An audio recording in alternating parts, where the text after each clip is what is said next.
আসসালামু আলাইকুম। 10 মিনিট স্কুলের পক্ষ থেকে আপনাদের সকলকে স্বাগত জানাচ্ছি। আজকে জামাল উদ্দিন রাজু।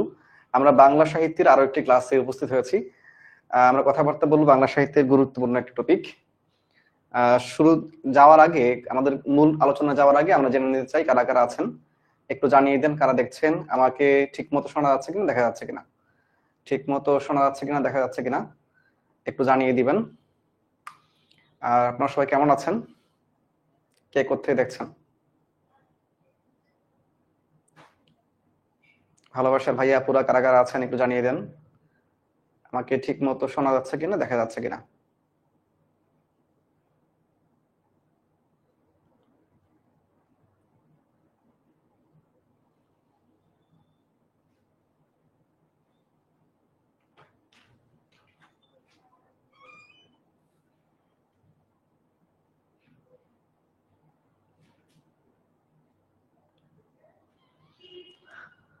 ওয়ালাইকুম আসসালাম ফারজানা আপু, কেমন আছেন? অল ক্লিয়ার বলছেন আপু, থ্যাংক ইউ।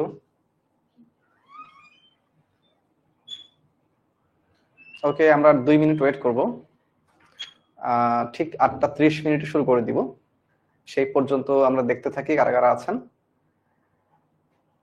সবার সাথে আরো একটি গুরুত্বপূর্ণ বিষয়ে কথাবার্তা হবে। আনন্দ ঘন একটা মুহূর্ত আমরা কাটাবো, আনন্দের মাধ্যমে পড়াশোনা করব, জানবো আমাদের বাংলা সাহিত্যের যে বিষয়গুলো জানা উচিত একজন পরীক্ষার্থী হিসেবে, পাশাপাশি একজন বাঙালি হিসেবে আমাদের বাংলা সাহিত্য বিষয়ে যে বিষয়গুলো, যে ধারণাগুলো জানা দরকার, সেই বিষয় নিয়ে কথাবার্তা বলবো। আলহামদুলিল্লাহ ভালো আছে আপু। হ্যাঁ, তো বাংলা সাহিত্য পুরো বিষয়টা আসলে প্রত্যেকেই জানা উচিত, যদিও এটা বেশি হয়ে যাবে না। আমার কাছে মনে হয় এটা বেশি হবে না, কারণ এটা আমাদের ঐতিহ্যের সাথে, আমার শেকড়ের সাথে সম্পৃক্ত। আমার অস্তিত্ব যার সাথে সম্পৃক্ত সেই বিষয়গুলো আমাদের জানা উচিত। ওয়ালাইকুম আসসালাম মাহমুদ ভাই, কেমন আছেন আপনি? ওকে, আর কারা কারা আছেন একটু জানিয়ে দেন।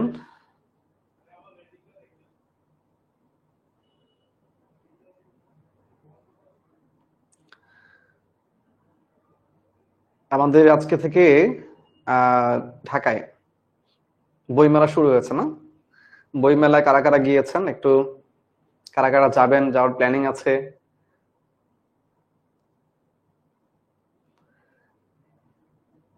ইকবাল ভাইয়া, ওয়ালাইকুম আসসালাম, আলহামদুলিল্লাহ ভালো আছি। আপনি কেমন আছেন? বগুড়া থেকে বলছেন ইকবাল ভাই। ওকে, আমরা শুরু করে দিব।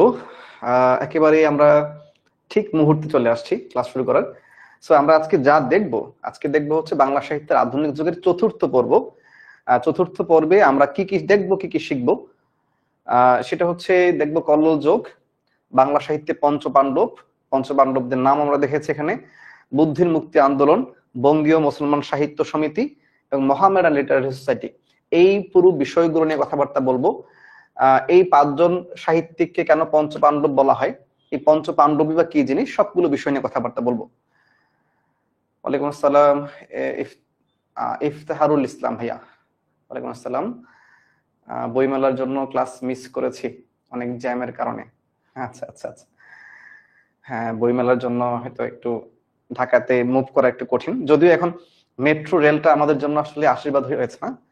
মেট্রোর কারণে আমরা মোটামুটি একটু যারা দূরত্বে অবস্থান করছি, যাতায়াতটা খুবই সহজ। যদিও নারীদের জন্য মোটামুটি সহজ হইলেও পুরুষের জন্য মোটামুটি এখন কঠিন। নারীদের জন্য আলাদা বগি আছে, যে বগিতে মোটামুটি ফাঁকা থাকে, স্মুথ দাঁড়ানো যায়, এটা অবশ্যই এপ্রিসিয়েট করার মতো। নারীদের জন্য আলাদা বগিটা খুবই একটা ভালো জিনিস ছিল, এটা এটা থাকা উচিত ছিল আগে থেকেই। অন্যান্য ট্রেনেও এটা থাকা উচিত ছিল, কারণ নারীদের পুরুষদের মতো এইভাবে কষ্ট করে যাওয়ার মতো এই অবস্থাটুকু নাই। আচ্ছা আচ্ছা, সুফিয়া কেমন ভালো থাকতেন, ঢাকা ইউনিভার্সিটির আপু। আচ্ছা আচ্ছা, ফারজান আপু, ওকে ঠিক আছে, ওকে। তাহলে তো আপনি আমাদের ভার্সিটির আপু হবেন, অবশ্যই ছোট আপু হবেন। আচ্ছা ঠিক আছে, আমরা শুরু করে দিব। এই শুরু করার আগে প্রাক মূল্যায়নটা দেখতে চাই। হ্যাঁ, শুরু করার আগে প্রাক মূল্যায়ন দেখি। প্রথম কোশ্চেন, কবি কায়কবাদ রচিত মহাশ্মশান কাব্যের ঐতিহাসিক পটভূমি কি ছিল? মহাশ্মশান কাব্যের ঐতিহাসিক পটভূমি কি ছিল? দেখি এটা পারার কথা। দেখি কারা কারা পারেন এটা। মহাশ্মশান কাব্যের ঐতিহাসিক পটভূমি পারছেন না? গুড। পানিপথের তৃতীয় যুদ্ধ, পানিপথের তৃতীয় যুদ্ধ ছিল মহাশ্মশান কাব্যের ঐতিহাসিক পটভূমি। বলতে হবে এই পানিপথের তৃতীয় যুদ্ধটা হয়েছে কত সালে? পানিপথের তৃতীয় যুদ্ধ হয়েছে কত সালে? এটা একটু জানিয়ে দেন দেখি। জিকে এর উপস্থিত হয়ে গেল। আচ্ছা, কায়কোবাদের মহাশ্মশান গ্রন্থটি কোন ধরনের রচনা? কায়কোবাদের মহাশ্মশান গ্রন্থটি কোন ধরনের রচনা? আমরা নিশ্চয়ই দেখে আসছি এটা একটা কাব্যগ্রন্থ, কিন্তু কেমন কাব্য? গীতিকাব্য? তার মানে এটা কাব্য যেহেতু, তার মানে আমাদের ইতিহাস গ্রন্থ, এটাও শুদ্ধ হবে না। আমরা যদি বলি এটাকে উপন্যাস, এটাও শুদ্ধ না। তার নিশ্চয়ই কাব্যগ্রন্থের মধ্যেই আছে। কাব্যগ্রন্থের মধ্যে কোন কাব্যগ্রন্থ? গীতিকাব্য না মহাকাব্য? নিশ্চয়ই আমরা জানি গীতিকাব্য। ওকে, আচ্ছা আচ্ছা, গুড, থ্যাংক ইউ। বলছিলেন ফারজান আপু, বলছিলেন যে পানিপথের তৃতীয় যুদ্ধ 1761 সালে। মাশাআল্লাহ, গুড। 1761, 1556, 1526, 56, 1526, 1556, তারপরে 1761। পানিপথের প্রথম, দ্বিতীয় এবং তৃতীয় যুদ্ধ। তো এই সালগুলো একটু মাঝে মাঝে শিখতে হয়। আচ্ছা, আমরা দেখে আসি। আমাদের উত্তর হচ্ছে মহাকাব্য, এবং কায়কোবাদ হচ্ছে একজন মহাকবি। গত ক্লাসে বলছিলাম আমরা, আমাদের কবিগুরু রবীন্দ্রনাথ ঠাকুর তিনি মহাকবি না কেন? কারণ তার মহাকাব্য ছিল না। আর যারা মহাকাব্য লিখেন না তাদেরকে কখনোই মহাকবি বলা যায় না। আমাদের কায়কোবাদ একজন মহাকবি, কারণ তার মহাকাব্য ছিল। রবীন্দ্রোত্তর, আচ্ছা, এই যে রবীন্দ্রোত্তর শব্দটা আছে, রবীন্দ্রোত্তর শব্দের সন্ধি বিচ্ছেদ কি? আমরা সন্ধি ক্লাস করেছি, দেখি মনে আছে কিনা। রবীন্দ্রোত্তর শব্দের সন্ধি বিচ্ছেদ কি? এবং এটা পারা উচিত, নিশ্চয়ই আমরা পারি, কারণ মাঝখানে ও আছে। ও থাকলে আমরা জানি সন্ধি হয় দুইটা, মনে আছে? যদি শব্দের মাঝখানে ও থাকে, সন্ধি হয় দুইটা, যে কোনো একটা হইতে পারে, হয়তো স্বরসন্ধি হবে, না হয় বিসর্গ সন্ধি হবে। যেমন আমরা বলছি, যদি বলি সূর্যোদয়, যেটা খুবই সহজ, আমরা পারি। সো এই সূর্যোদয় শব্দের মাঝখানে ওকার আছে, সো এইটা আমার স্বরসন্ধি হইতে পারে, বিসর্গ সন্ধি হইতে পারে। এখন স্বরসন্ধি হবে না বিসর্গ সন্ধি হবে, ডিফাইন করব কিভাবে? ডিফাইন করবো এভাবে যে ওকারের পরে বাকি অংশ যদি শুদ্ধ হয়, বাকি অংশ শুদ্ধ হইলে আমরা জানি কি হবে? বিসর্গ সন্ধি। মনে আছে তো? যদি বাকি অংশ শুদ্ধ হয় তাহলে হবে বিসর্গ সন্ধি।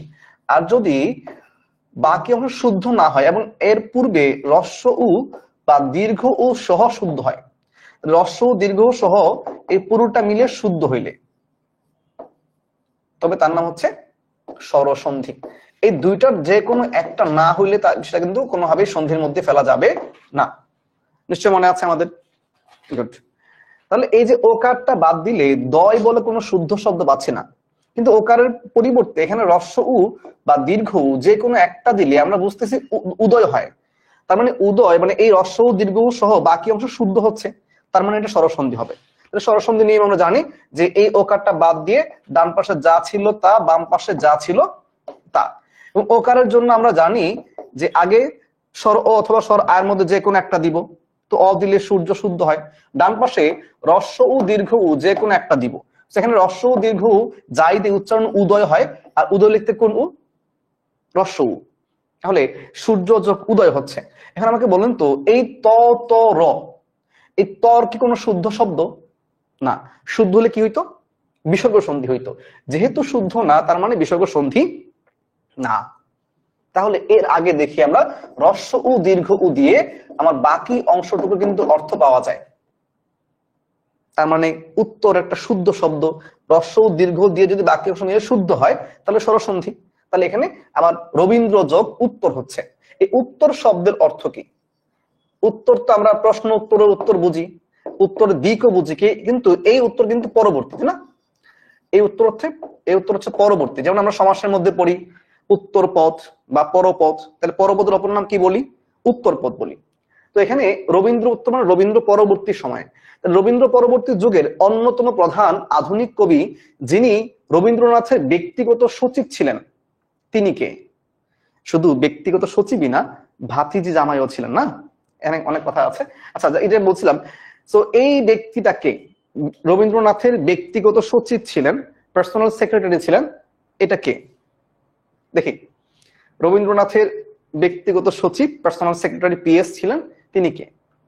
এবং সেই পিএস এর লেখনীর মধ্যে ব্যক্তিগত সচিব হওয়ার পরেও, ব্যক্তিগত সহকারী সচিব হওয়ার মানে সহযোগী হওয়ার পরেও কোনোভাবেই কিন্তু তার মধ্যে রবীন্দ্রনাথের সাহিত্যের প্রভাব ছিল না। মাশাআল্লাহ, গুড, সবাই উত্তর দিচ্ছেন।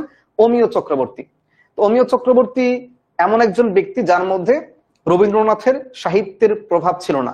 রবীন্দ্র যুগে থেকেও রবীন্দ্রনাথ যে সময় সাহিত্য লিখেছেন সেই সময় জীবিত থাকা অবস্থায়, সাহিত্য লেখা অবস্থায় তার মধ্যে রবীন্দ্রনাথের সাহিত্যের কোনো প্রভাব ছিল না। ওকে, মহাশ্মশান মহাকাব্যের রচয়িতার নাম আমরা আগে দেখে আসছি, কায়কোবাদ। কায়কোবাদের আসল নাম কি বলুন তো? কায়কোবাদের আসল নাম কি? কায়কোবাদের আসল নাম কি? আচ্ছা, কায়কোবাদের রচনা 9 কোনটি, এটা আমরা যদি সবগুলো পড়ি তাহলে বুঝবো। চিন্তা তরঙ্গিনী, এটা কায়কোবাদের রচনা না। সো কায়কোবাদের আসল নাম হচ্ছে কাজেম আল কোরেশি না। কল্লোল যোগ, কল্লোল যোগটা হচ্ছে 1923 সাল থেকে 35 সাল। মূলত 1923 সালে এই সময়টা কল্লোল যে একটা পত্রিকা, সে পত্রিকাটা প্রচারণা শুরু হয়। তাহলে কল্লোল পত্রিকার শুরু এবং এইখানে এসে শেষ হয়, মানে 1935 সালে কল্লোল পত্রিকার প্রকাশনা বন্ধ হয়। ওকে, ইমিগ্রেশন কি? ইমিগ্রেশন, ইমিগ্রেশন পেয়েছেন কোথায়? ইমিগ্রেশন মানে হচ্ছে মাইগ্রেট করা না। ইমিগ্রেশনের মধ্যে দুইটা পার্থক্য আছে। ইংরেজি স্যার ভালো বুঝাবেন, আমি তো বাংলা জিনিস, বাংলা মোটামুটি টুকটাক বুঝি, ইংলিশ স্যার এগুলো ভালো বুঝাবেন। হ্যাঁ, ওকে। তাহলে কল্লোল যুগ 1923 সালে শুরু হয়েছে, সে কল্লোল যুগটা, এবং শেষ হয়েছে 35 সালে।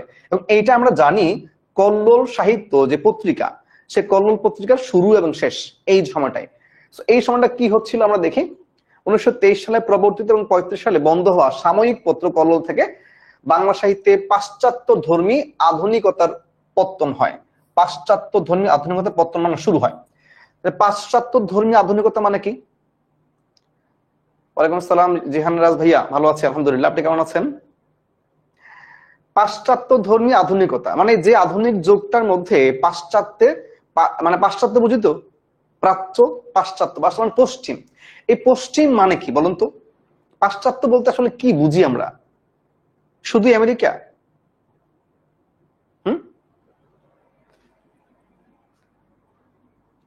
পাশ্চাত্য বলতে শুধুই আমেরিকা নাকি পুরো ইউরোপের পুরো অংশটুকু? এটা যদি আমরা ভূগোলে যাই, ভূগোলে কিন্তু সহজে বুঝি যে এটা হচ্ছে উত্তর, এটা হচ্ছে দক্ষিণ, এটা হচ্ছে পূর্ব, এটা হচ্ছে পশ্চিম। তাহলে পশ্চিম বলতে কোন পশ্চিম? আমরা পশ্চিম বুঝবো, এই যে পশ্চিম বললে কোন পশ্চিম বুঝবো? মূলত এখানে ইউরোপের যে বাম, এই পূর্ব পাশে, ইউরোপের সরি পশ্চিম পাশে, এশিয়ার পশ্চিম পাশে, এশিয়ার পশ্চিমে যেটুকু আছে, এশিয়ার পশ্চিমে এই গোলার্ধে যতটুকু আছে, এই পুরোটা হচ্ছে পাশ্চাত্য। এবং মেইনলি ইউরোপের যে পশ্চিম অংশ থেকে শুরু করে, ইউরোপের পূর্ব অংশ কিন্তু না, ইউরোপের পশ্চিম অংশ থেকে শুরু করে বাকি আমেরিকার মানে উত্তর আমেরিকার যে অংশটুকু আছে তাকে বলা হয় পাশ্চাত্য।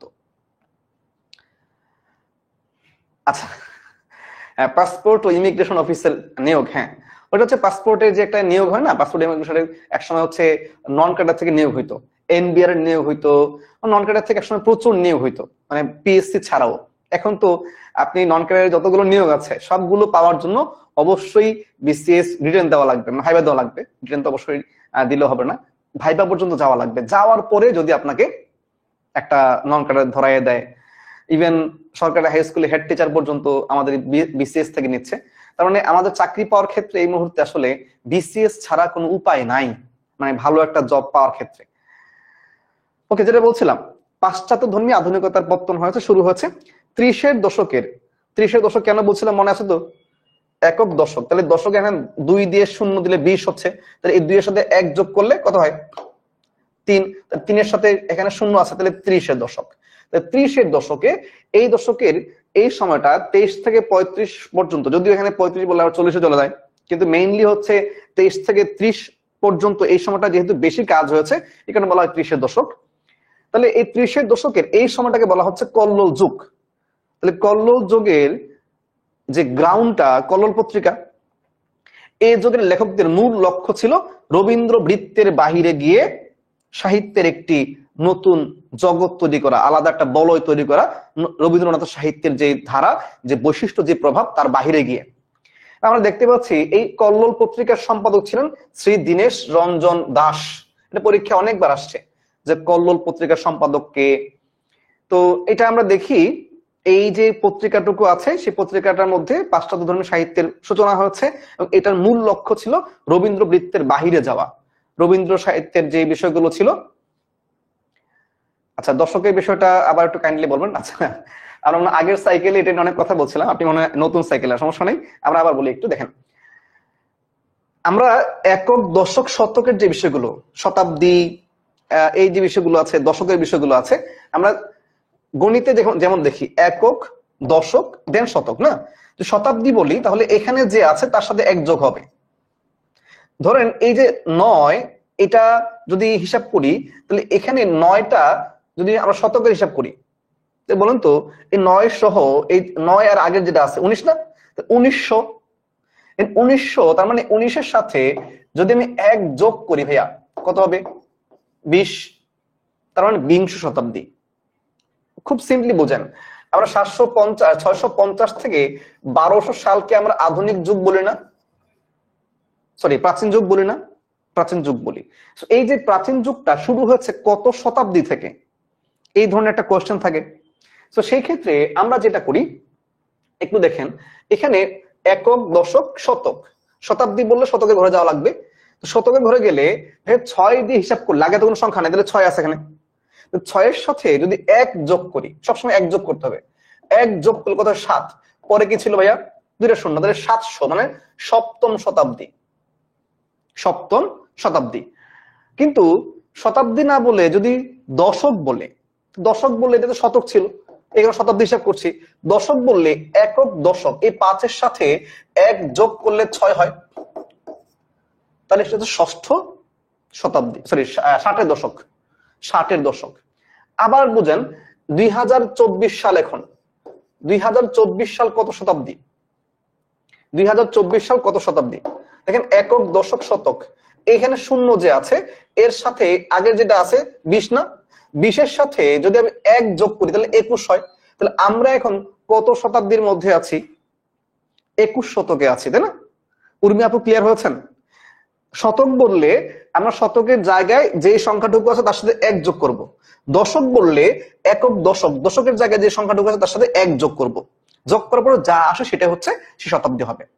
তাহলে যদি বলা হয় এখানে ধরেন 1941 থেকে 1950, এটা কত দশক?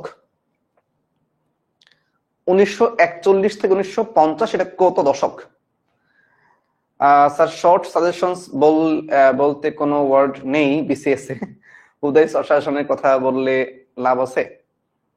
আচ্ছা, ও শর্ট সাজেশনের কথা একজন বলছেন উপরে যে এর সময় কোনো শর্ট সাজেশন পড়লে আমরা পরীক্ষার অধিক নম্বর পরে পাবো, একটু বলবেন। আচ্ছা, শর্ট সাজেশনটা আসলে বিসিএস এ শর্ট সাজেশন নাই, জিহান ভাই যেটা বলছেন সত্য কথা। তবে আমরা এমন একটা পদ্ধতি অবলম্বন করতে পারি যে যেই জায়গা থেকে সবচেয়ে বেশি প্রশ্ন আসে সেগুলোতে বেশি এফোর্ট দিব। মূলত ইকবাল ভাই এটা জানতে চাচ্ছিলেন যে আমরা একটা শর্ট সাজেশন বলতে যেই জায়গা থেকে বেশি প্রশ্ন আসবে সেই বিষয়গুলো আমরা সর্ট আউট করি, পরীক্ষার আগে একবার দেখে যাব। এমনিতে ভাস্ট পড়বো আমরা, বিসিএস এ আসলে সিলেবাস বলা থাকলেও সিলেবাসের বাহির থেকে কিছু প্রশ্ন আসে, যদিও সংখ্যাটা কম। তাহলে আমরা সিলেবাসের মধ্য থেকে কিছু জায়গায় দেখি প্রশ্ন আসে, প্রায় প্রশ্ন আসে, কখনোই বাদ যায় না। সেই জায়গাগুলো অবশ্যই আমাকে ভালো করে পড়তে হবে, কারণ এখান থেকে প্রশ্ন আসে প্রায়, তার মানে আসবেই, এই ধরনের চিন্তা করতে পারি আমরা। এবং সেখানে সবাই পারবে, আমি যদি না পারি তাহলে এখানে আমি পিছিয়ে পড়বো। তো এই ধরনের একটা সাজেশন যদি দেওয়া যায়, আমি চেষ্টা করবো যদি একটু গুছানো যায়। আমি টিমকে দিয়ে দিব, টিম হয়তো আপনাকে আমাদের যে গ্রুপ আছে আপনাদের এখানে দিয়ে দিবে, অ্যাপসে দিয়ে দিলে আপনারা সেখান থেকে পিডিএফ ফরম্যাটে দেখে নিতে পারবেন, ইনশাআল্লাহ সমস্যা নেই। আমরা আপাতত পড়াশোনা করি। ওকে, এখানে যেটা বলছেন আমরা এখানে কি বুঝছি, 1941 থেকে 1950 কত দশক? কত দশক? আচ্ছা, এখানে সেম জিনিস আমরা দেখবো যে এখানে আমাদের একক, দশক, দশকের ঘরে কে আছে ভাইয়া? 4, 4-এর সাথে এক যোগ করলে কত হয়? 5। আর এখানে যা আছে যাই থাকবে, এখানে 5-এ মানে 50-এর দশক না, এখানে যা থাকবে শূন্য হিসাব করে রাখি। 50-এর দশক, 40-এর দশক না, হ্যাঁ 50-এর দশক, গুড, হ্যাঁ থ্যাংক ইউ। এরপর 50 থেকে 60 বললে, তাহলে 50 থেকে 60 যদি বলি 1950 থেকে 1960, তাহলে এখানে যে দশকের ঘরে যা আছে তার সাথে 1 যোগ হবে, তাহলে 6 হচ্ছে, তাহলে 60-এর দশক। দশক ক্লিয়ার হয়েছেন? দশক শতক ক্লিয়ার হয়েছেন? আচ্ছা, আমরা একটু পরে যাই, সামনে আগে আমরা বাংলা সাহিত্যের আধুনিক নবজাগরণ, রেনেসাঁস বা নবজাগরণ যেটা হচ্ছে বাংলা সাহিত্যে রেনেসাঁস, মানটা ঠিক আছে? রেনেসাঁস এস কি, সেখানে আমি ভুল করছি না আমি। আচ্ছা, এখানে দেখেন আধুনিক নবজাগরণ যেটা হচ্ছে, এই যুগের অন্যতম কাণ্ডারী হচ্ছেন বুদ্ধদেব বসু, যার জন্মস্থান হচ্ছে কুমিল্লাতে। এই বুদ্ধদেব বসু এই যুগের নবযুগের অন্যতম কাণ্ডারী হিসেবে ধরা হয় তাকে।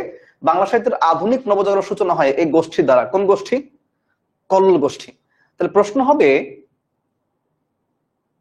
আচ্ছা কোন একটা বইয়ের নাম বলেন, কোন বই বলতে?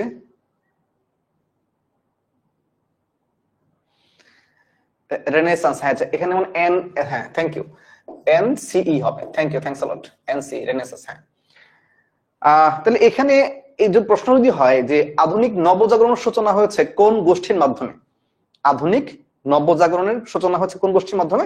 কল্লোল গোষ্ঠী। এই সময়টা দেখেন কারা কারা ছিল। বুদ্ধদেব বসু তো ছিলই, সাথে আমাদের জাতীয় কবি, বিদ্রোহী কবি ছিলেন প্রেমেন্দ্র মিত্র ছিলেন, অচিন্ত কুমার সেনগুপ্ত ছিলেন। এই 4 জন বিখ্যাত ব্যক্তি এই নবজাগরণের সবচেয়ে বেশি ভূমিকা রেখেছেন। ওকে, বাংলা সাহিত্যের এই যে মূল কবিতায় গদ্য ধারার প্রবর্তন, গদ্য ধারা, গদ্য ছন্দ শিখেছি না, গদ্য ছন্দ, সেই গদ্য ছন্দের প্রবর্তন শুরু হয়েছে এই কল্লোল যুগে। বাংলা কবিতা ও কথা সাহিত্যে আধুনিকতার বীজ এই যুগে অঙ্কুরিত হয়। কল্লোল পত্রিকার কর্ণধার ছিলেন শ্রী দীনেশ রঞ্জন দাস ও গোকুল চন্দ্র নাগ। আমরা একটু আগে দেখে আসছি তিনি সম্পাদক ছিলেন দীনেশ রঞ্জন দাস। তো কল্লোল পত্রিকা থেকে দ্রুত অনুপ্রাণিত হয়ে প্রগতি, উত্তরা, কালিকলম, পূর্বাশা এই পত্রিকাগুলো প্রকাশিত হতে থাকে। প্রগতি ছিল, উত্তরা ছিল, কালিকলম এবং পূর্বাশা ছিল। কিন্তু এই যে কল্লোল যুগ, পাশ্চাত্য ধারার একটা প্রবর্তন শুরু হইলো এই সাহিত্যের মাধ্যমে, এই পত্রিকার মাধ্যমে, এবং একটা গোষ্ঠী তৈরি হইলো। কিন্তু তার বিরুদ্ধে ওই সময় যারা সনাতন ধর্মের সমাজ ছিল তারা এর বিরুদ্ধে দাঁড়িয়েছেন কিছু যুক্তি দিয়ে। আমরা দেখি যে এই আধুনিকতার নামে যথেচ্ছাচারিতা বা স্বেচ্ছাচারিতা এবং অশ্লীলতাকে প্রশ্রয় দেওয়া, এই অভিযোগ দিয়ে শনিবারের চিঠি নামে একটা পত্রিকা এবং তার মাধ্যমে একটা সাহিত্যিকদের গোষ্ঠী তৈরি হয়েছে, একটা বলয় তৈরি হয়েছে। আচ্ছা ঠিক আছে। আচ্ছা, বিসিএস সাজেশনের বই যেমন বিশেষ সংখ্যা বা অন্য কোন প্রকাশনী বই, আচ্ছা সরি, এগুলো পড়াশোনা করে নি, হ্যাঁ ওগুলোর জন্য একটা সেশন হয়তো রাখতে বলবো, ভাইয়েরা মিলে যদি কারো সুযোগ হয় কথাবার্তা বলবে, আপনারা বুঝবেন, সমস্যা নেই ইনশাল্লাহ। একটা সেশন থাকলে ভালো হবে। আসলে এইভাবে একটা বই বলে দিতে পারলে ভালো হইতো।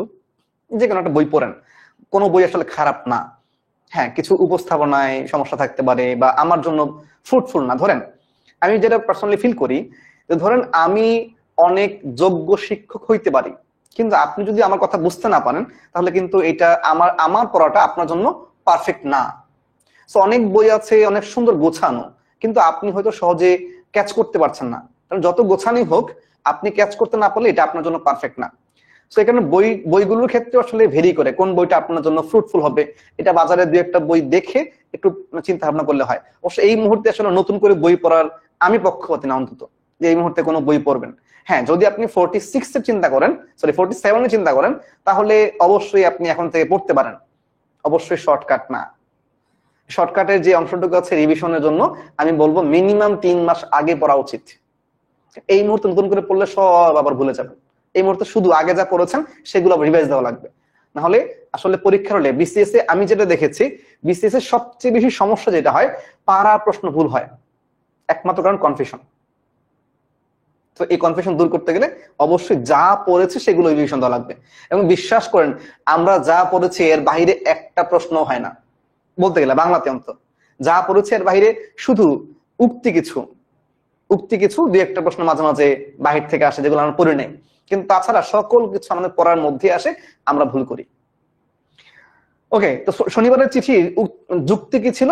যে কল্লোল যুগের যারা সাহিত্যিক, কল্লোল গোষ্ঠীর লোকজন হচ্ছে অশ্লীলতা এবং বেহায়াপনা এবং যথেচ্ছাচারিতা তারা প্রচার করে তাদের কিছু নৈতিক অবক্ষয় হচ্ছে, সেই নৈতিক অবক্ষয় রোধ করার জন্য শনিবারের চিঠি নামে একটা সাহিত্যিক গোষ্ঠী তৈরি হয়।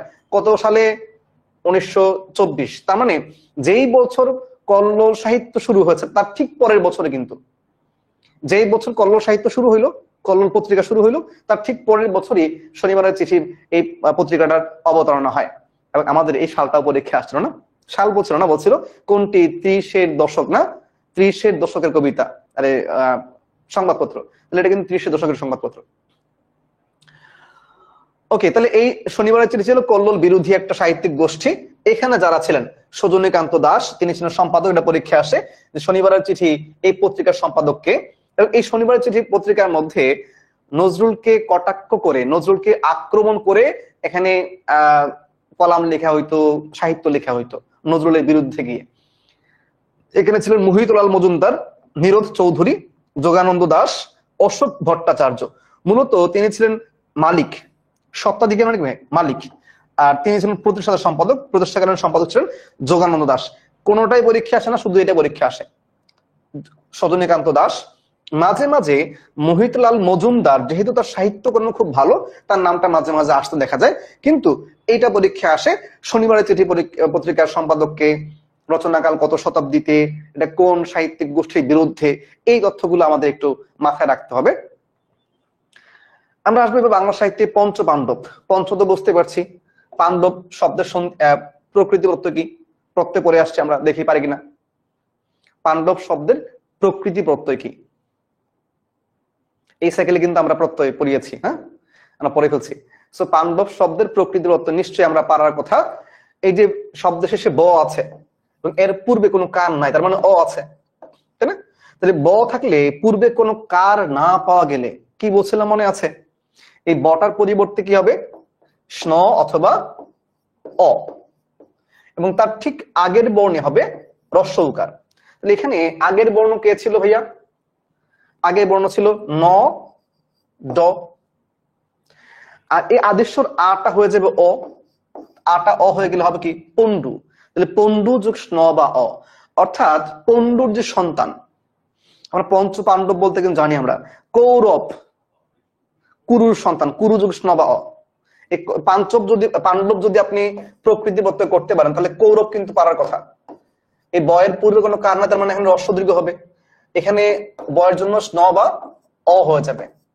আর এই যে ওটা ছিল হ্রস্ব দীর্ঘ, তাহলে কুরু যোগ স্ন বা অ, এটা লিখতে পারেন কুরু যোগ স্ন বা অ। কুরুর সন্তান হচ্ছে কৌরব আর পন্ডুর সন্তান হচ্ছে পাণ্ডব। তাহলে রাঘব কার সন্তান? রাঘব কিন্তু রামের অন্য নাম। সো রামের বংশ পরম্পরা, এটা রঘু যোগ স্ন বা অ। রঘুর সন্তান হচ্ছে রাঘব, সরাসরি সন্তান না হইলেও তার যেহেতু বংশ পরম্পরা, এই স্ন বা অটা অনেক সময় সন্তান অর্থ দিলেও সবসময় কিন্তু সন্তান অর্থ দেয় না, অনেক সময় দেয়। যেটা বলছিলাম ভাইয়া, এখানে কিন্তু শাব্দিক অর্থ বললে পন্ডুর সন্তান বুঝতে পারে না, পন্ডুর সন্তান যেটা পুরাণের মধ্যে আছে, যেখানে কুরুক্ষেত্রে যুদ্ধ হয়েছিল কৌরব পাণ্ডবের মধ্যে, আমরা আগে পরে আসছিলাম, আবার পড়বো না সাইকেলে নতুন করে। তো এই পাণ্ডবের সাথে কিন্তু বাংলা সাহিত্যের এই পাণ্ডবের একটু পার্থক্য আছে। বাংলা সাহিত্যে পঞ্চপাণ্ডব বলতে তাদেরকে বোঝানো হয় যাদের মধ্যে 5 জন সাহিত্যিক রবীন্দ্রনাথের সাহিত্যিক যুগে ওই সময় জীবিত ছিলেন, সাহিত্য কর্ম রচনা করেছেন, কিন্তু রবীন্দ্রনাথের সাহিত্যের যে বৈশিষ্ট্য তার বিরুদ্ধে গিয়ে, সাহিত্যের বলয়ের বাইরে গিয়ে সাহিত্য রচনা করেছেন, তারা হচ্ছেন পঞ্চ পাণ্ডব।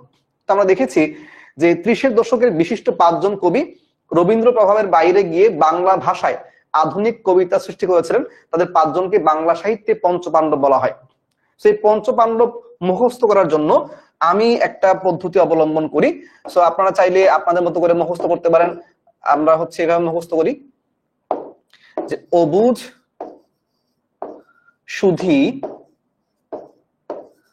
বিষ্ণু, অবুঝ সুধী বিষ্ণু। সো আপনি এটার সাথে কিছু আগে পরে যে পঞ্চ অবুঝ বা পঞ্চ পাণ্ডব অবুঝ সুধী বিষ্ণু, এই পঞ্চ পাণ্ডব কথাটা আপনি লিঙ্ক আপ করতে পারেন, না করলে পরবর্তীতে ভুলে যাওয়ার সম্ভাবনা বেশি। ওকে, এখানে অবুঝ সুধী বিষ্ণু, এখানে অ দিয়ে অমিয় চক্রবর্তী, হ্যাঁ, অ দিয়ে হচ্ছে অমিয় চক্রবর্তী, বু দিয়ে হচ্ছে বুদ্ধদেব বসু, বুদ্ধদেব বসু। আর এটা জটা আসলে বর্গীয় জ হবে, আমি এখানে বর্গীয় জ লিখবো। জ দিয়ে হচ্ছে জীবনানন্দ দাস, জীবনানন্দ দাস।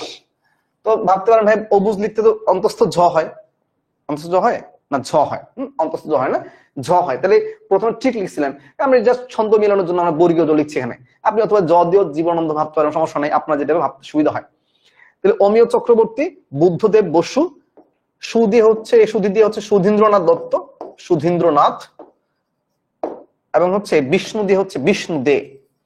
এই পাঁচজন সাহিত্যিক ছিলেন রবীন্দ্রনাথের সাহিত্যের যে যুগ, সেই যুগে তারা জীবিত ছিলেন, এবং তারা পাঁচজনই হচ্ছে সে সাহিত্যিক বলয়ের বাহিরে চলে আসছেন, এসে সাহিত্য রচনা করেছেন। এবং এইখানে একটা মজার বিষয় হচ্ছে এই পাঁচজনের কেউই বাংলা ভাষার শিক্ষার্থী ছিলেন না। আরো মজার বিষয় হচ্ছে এই পাঁচজনই ইংরেজি সাহিত্যের শিক্ষার্থী ছিলেন।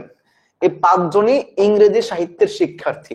তাহলে ইংরেজি সাহিত্যের শিক্ষার্থী হলেও সবাই বাংলা সাহিত্যে এমন অভূতপূর্ব অবদান রেখেছেন যাদেরকে আমরা একসাথে পঞ্চপাণ্ডব বলছি, এবং তাদেরকে নিয়ে আমরা গর্বিত, আমরা খুবই কৃতজ্ঞ তাদের প্রতি।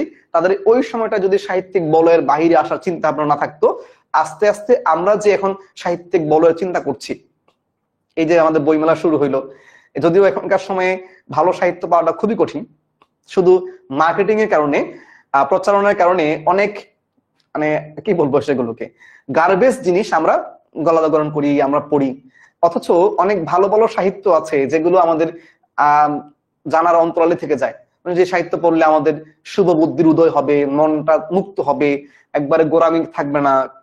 তবে এই মুক্ত মন মানে আপনার অন্যদিকে নিয়ে যান না, মানে মুক্ত মনের মুক্ত চিন্তা করা।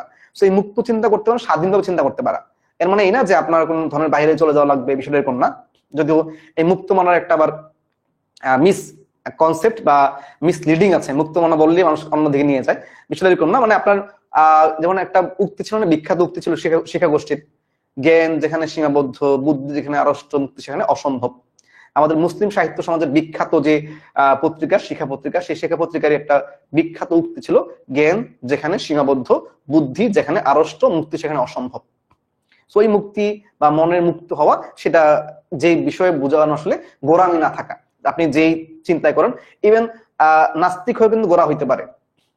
মানে আপনি মুক্ত মন মানে নাস্তিক চিন্তা করলে এরকম সুযোগ নাই, কিন্তু নাস্তিকদের মধ্যেও অনেক বড় ধরনের গোড়া আমি পেয়েছি, আমি পার্সোনালি।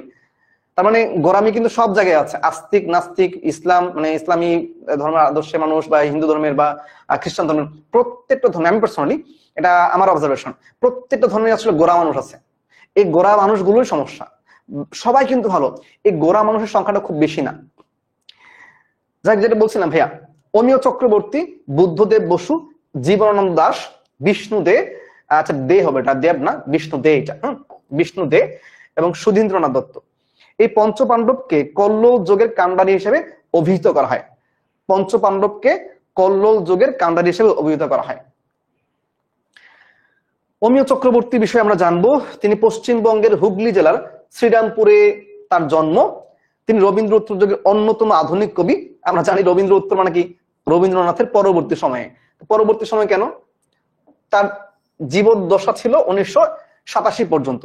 রবীন্দ্রনাথ মারা গিয়েছেন 1961 সালে, তাহলে সরি 41-এ, 1861 থেকে 1941 না, 41-এর পরে বাকি প্রায় 46 বছর পর্যন্ত তার জীবদ্দশা ছিল, তিনি জীবিত ছিলেন। তার মানে তার পরবর্তী সময়ে যারা সাহিত্য রচনা করেছেন তার মধ্যে অমিয় চক্রবর্তী অন্যতম।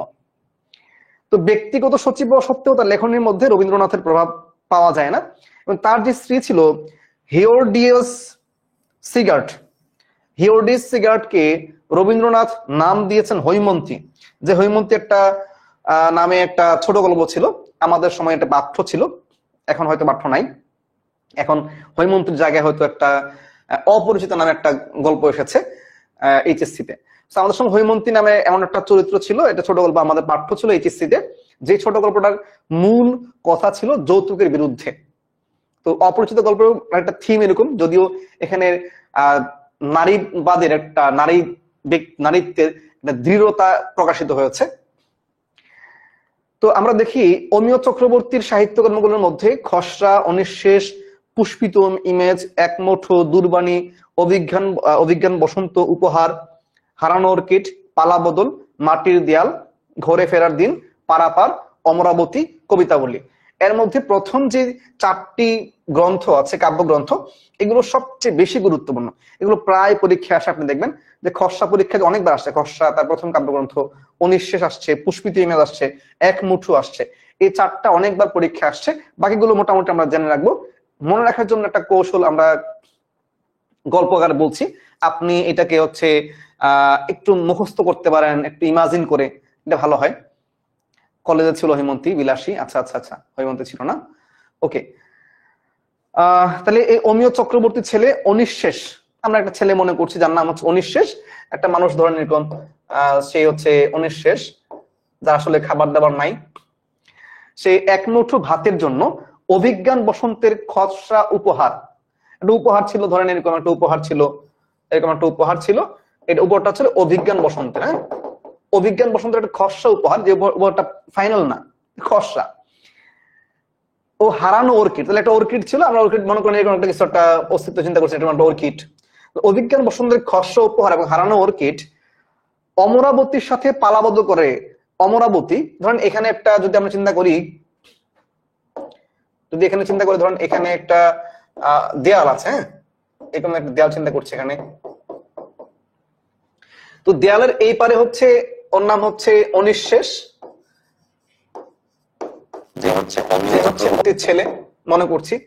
তো অমিয় চক্রবর্তীর ছেলে অনিঃশেষ একমুঠো ভাতের জন্য, শুধু একমুঠো ভাত, এক থালা ভাত লাগবে না, একমুঠো ভাতের জন্য কি করেছে, অভিজ্ঞান বসন্তের খসড়া উপহার এবং হারানো অর্কিড অমরাবতীর সাথে পালা বদল করে দুর্বাণী কবিতাবলী পারাপার করার জন্য এই মাটির দেয়াল, কার দেয়াল ভাইয়া, মাটির দেয়াল ভাঙে এবং ঘরে ফেরার দিন পুষ্পিত ইমেজ নিয়ে ফেরে। তো এই ভাঙ্গার সময়, ভাঙ্গার পরে সে হচ্ছে ঘরে ফেরার দিন হচ্ছে পুষ্পিত ইমেজ নিয়ে ফেরে, মানে একটু হাসি খুশি, কারণ সে তার ভাতের সন্ধান করতে পেরেছে। অমরাবতী অর্থ কি জান্নাত? হ্যাঁ, অমরাবতী অর্থ জান্নাত, অমরাবতী অর্থ আবার আকাশ। সো অমরাবতী দুইটা মিনিং আছে। আমরা অনেকে আমরা উপরে বললে আমরা জান্নাত বুঝি বা জাহান্নাম বুঝি, হ্যাঁ, উপরের বিষয়টা। তাহলে এই যে এই বিষয়গুলো আপনি হয়তো একটু ছক আকারে লিখে, যেটা গতকাল পড়িয়েছিলাম আমরা, নিজের মতো করে একটু চিন্তা করে গল্পটা নিজের মতো বানান। একবার সময় দেন, শুধু একবার সময় দিয়ে জাস্ট মাঝে মাঝে একটু এই গল্পটা আপনি লিখেছেন বা এখানে এটাই আপনি লিখেছেন, একটু আবার এই যে ছবিটা এঁকেছেন একটু দেখেন বাসায়, দেখবেন এটা খুব বেশি লং রান লাস্টিং হবে। তাছাড়া ওই যে মুখস্থ একমুঠো একমুঠো অনিঃশেষ, এগুলো মুখস্থ করাটা একটু কঠিন, মাথায় থাকেও না বেশি একটা। ওকে, তার সাহিত্যকর্ম আরো আছে, প্রবন্ধ হচ্ছে চলো যাই, সাম্প্রতিক, পূর্বাসী, পথ অন্তহীন। আর অমিয় চক্রবর্তীর মুক্তিযুদ্ধ ভিত্তিক কাব্যগ্রন্থ হচ্ছে অনিঃশেষ, যেটা দেখে আসছি আমরা। এই কাব্যগ্রন্থের বিখ্যাত কবিতা হচ্ছে বাংলাদেশ। এটা আমাদের সময় পাঠ্য ছিল। এই বাংলাদেশ নামক যে কাব্যগ্রন্থটি ছিল, এটা আমাদের পাঠ্য ছিল। তো এই বাংলাদেশ কাব্যগ্রন্থ ছিল অক্ষর বৃত্ত ছন্দে রচিত, যেটা হচ্ছে অনিঃশেষ কাব্যগ্রন্থের অন্তর্ভুক্ত। প্রশ্ন হইতে পারে, বাংলাদেশ কবিতাটি, অমিয় চক্রবর্তীর বাংলাদেশ কবিতাটি কোন কাব্যগ্রন্থের অন্তর্ভুক্ত? এটা হচ্ছে অনিঃশেষ কাব্যগ্রন্থ। তিনি পঞ্চপাণ্ডবদের মধ্যে অন্যতম, 30 কবি, মরমী সুর, আধ্যাত্মিকতা, আধুনিক ভাব, দর্শন ও রস তার সাহিত্যের বিশেষ দিক। এগুলো লাগবে না, শুধু এই তথ্যটা মাথায় রাখবো আমরা। বুদ্ধদেব বসু, তার জন্ম হচ্ছে কুমিল্লায়, কিন্তু তার পৈতৃক নিবাস, পৈতৃক শব্দের বলেন কি হবে? পৈতৃক, পিতা না, পিতা থেকে আসছে কিন্তু। তাহলে পৈতৃক নিবাস হচ্ছে বিক্রমপুরের মালখানগর। তাহলে বিক্রমপুরে হচ্ছে তার পৈতৃক নিবাস। এই পৈতৃক নিবাস গুলো আমরা বেশি বেশি মনে রাখবো। আচ্ছা, সবার সাহিত্য গল্প আকারে বললে ভালো হতো ভাইয়া। আচ্ছা, দেখি চেষ্টা করবো ইনশাল্লাহ। বিক্রমপুরের মালখান। আচ্ছা, এই যে বিষয়টা পৈতৃক নিবাস কেন মনে রাখবো? লাস্ট বিসিএস দেখছি না আমরা, মনে আছে? বাড়ি কোথায়, জন্ম কোথায়, এই ধরনের প্রশ্ন আসছিল, মনে আছে বলুন তো? কার পৈতৃক নিবাস আসছিল পরীক্ষায়? আচ্ছা, তো রবীন্দ্রনাথ ঠাকুরের পর বাংলা সাহিত্যে তাকে সব্যসাচী লেখক বলা হয়। সব্যসাচী মানে কি? যার 2 হাত সমানে চলে। 2 হাত দিয়ে কি করে? মারামারি না কাটে না কোপায়? কি করে লিখে না, যে এই আপনারা দেখেছেন যে থ্রি ইডিয়টস এর মতো ভাবটা এরকম, কিন্তু আসলে তো থ্রি ইডিয়টস এর মতো একসাথে কেউ দুইভাবে লিখতে পারে না। তো বাংলা সাহিত্যে সব্যসাচী শব্দের অর্থ হচ্ছে যার দুই হাত সমাজে সমানে চলে, একসাথে চলে। আসলে সব্যসাচী বলতে বোঝায় যার কি বলে পদচারণা, যার হচ্ছে সাহিত্যের যে অঙ্গন, সকল অঙ্গনের মধ্যে যার সাহিত্যের পদচারণা ছিল, সাহিত্যের সকল অঙ্গনে যার পদচারণা ছিল তাকে হচ্ছে বলা হয় সব্যসাচী। শামসুর রহমান হচ্ছে সব্যসাচী লেখক না, নাগরিক কবি। শামসুর রহমান হচ্ছে নাগরিক কবি। সব্যসাচী লেখক বলা হয় হচ্ছে আমাদের আপনার কুড়িগ্রামের যে সাহিত্যিক সৈয়দ শামসুল হক, তাকে বলা সব্যসাচী লেখক। আর নাগরিক কবি হচ্ছে আমাদের শামসুর রহমান, নাগরিক কবি। যেটা বলছিলাম, সব্যসাচী লেখক হচ্ছে আমাদের বুদ্ধদেব বসু, রবীন্দ্রনাথের পরে। আর বাংলাদেশে হচ্ছে হ্যাঁ আখতারুজ্জামানের জন্মস্থান হচ্ছে গাইবান্ধা, কিন্তু তার পৈতৃক নিবাস কোথায়? আচ্ছা, তো বাংলা সাহিত্যে কি বলছিলাম, বাংলা সাহিত্যে সব্যসাচী লেখক হচ্ছে প্রথম যদি বলি রবীন্দ্রনাথ পায় তাকে দিব, রবীন্দ্রনাথের পরে হচ্ছে বুদ্ধদেব বসু, বুদ্ধদেব বসু না পেলে দেন কি দিব? সৈয়দ শামসুল হক। এখন ধরেন রবীন্দ্রনাথের নাম নাই, অপশনে বুদ্ধদেব বসু আছে আর সৈয়দ শামসুল হক আছে, দুজনের নামই আছে। এবং বলা নাই যে বাংলাদেশে সব্যসাচী লেখককে, তিনি বাংলাদেশেরই, তার জন্ম কুমিল্লাতেই এবং পৈতৃক নিবাস বিক্রমপুরে, যদিও তার জীবনের বেশিরভাগ সময় কেটেছে কলকাতায়।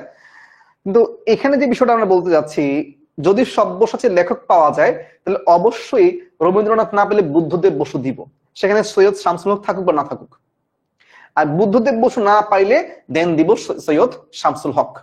তাহলে আমরা সব্যসাচী লেখকের এই তিনটা তথ্য মাথায় রাখবো। যে প্রথম কথা হচ্ছে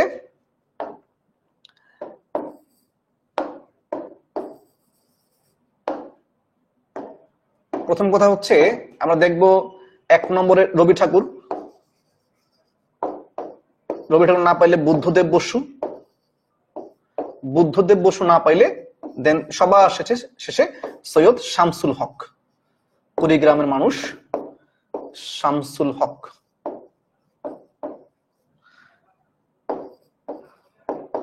তো এইটা হচ্ছে আমরা এই সিরিয়ালটা মেনটেন করব পরীক্ষার হলে। হ্যাঁ মাশাআল্লাহ, বগুড়ার চেলোপাড়া গ্রাম আমার পাশের থানা, গুড, আপনি গর্বিত। আপনার মাধ্যমে ধরুন আমরা সাহিত্য হয়তো আমরা আশীর্বাদ করি যে আপনার মাধ্যমেও বা আপনাকেও আমরা, আপনার প্রতিবেশী কেউ জানবে যে আপনি এমন একজন প্রতিভাবান ব্যক্তি ছিলেন, পৃথিবীতে আপনি এসেছেন, আপনার পদচারণা ছিল। আসলে পৃথিবীতে মানুষকে কারা মনে রাখে, কোন মানুষকে মনে রাখে? যে মানুষের অবদান থাকে পুরো জাতির জন্য। সো আমরা যদি জাতির চিন্তা করি, ধরুন পুরো নেশনের ডেভেলপমেন্টের চিন্তা আমি করছি, ধরেন আমার ডেভেলপমেন্ট কিন্তু অটো হবে। সো যদি আমরা চিন্তাটা অনেক বড় করি, কল্যাণের চিন্তা অনেক বড় চিন্তা করি, তাহলে দেখবেন আমার কল্যাণটা না হবে না, না হয়ে থাকবে না। কিন্তু ধরুন বঙ্গবন্ধু বলি, সোহরাওয়ার্দী বলি, ভাসানী বলি, শেরে বাংলা বলি, ভাই তারা কিন্তু অনেক বড় চিন্তা করেছেন, পুরো জাতির চিন্তা করেছেন। এই মানুষগুলোর কিন্তু ডেভেলপমেন্ট হয় না এমন হয়েছে না, তাদেরও হয়েছে। তো আপনি বেশি মানুষের চিন্তা করলে, মানে স্বার্থপর না হয়ে যদি উদার মনা হন, দেখবেন নিজেরও ডেভেলপমেন্ট অটো হবে। তো আমরা চিন্তা করবো একটু বড় বড়। আমি আশীর্বাদ করি যে আপনারও আপনি বড় অবস্থানে যান, আপনার এলাকার মানুষের জন্য অনেক ভালো কিছু করেন। ওকে, বুদ্ধদেব বসুর যে সম্পাদিত পত্রিকা ছিল আমরা দেখি, প্রগতি ছিল, কবিতা ছিল, চতুরঙ্গ ছিল। এবং ঢাকা বিশ্ববিদ্যালয়ে জগন্নাথ হলে থাকা অবস্থায় তিনি বাসন্তিকা নামে একটা পত্রিকার সম্পাদনা করেছেন। এবং বলতে হবে বাসন্তিকা এই নামটা একটা গীতি কবিতা ছিল, বাসন্তিকা নামে একটা গীতি কবিতা ছিল, যেটা আমরা গতকাল পড়িয়েছি। বলতে হবে সেটা কে লিখেছেন। বাসন্তিকা নামে গীতি কবিতা একটু লিখেছেন কে? আচ্ছা, তার মানে বুদ্ধদেব বসু আমরা বুঝতে পারছি ঢাকা বিশ্ববিদ্যালয়ের শিক্ষার্থী ছিলেন, কারণ ঢাকা বিশ্ববিদ্যালয় জগন্নাথ হলে থাকা অবস্থায় যেহেতু বাসন্তিকা পত্রিকার সম্পাদনা করেছেন, তাহলে আমরা বুঝতেই পারছি তিনি ঢাকা বিশ্ববিদ্যালয়ের শিক্ষার্থী। ওকে, তো এখানে দেখেন প্রগতি, কবিতা, চতুরঙ্গ এই 3টা পত্রিকা এবং বাসন্তিকা 4টা পত্রিকা তিনি সম্পাদনা করেছেন।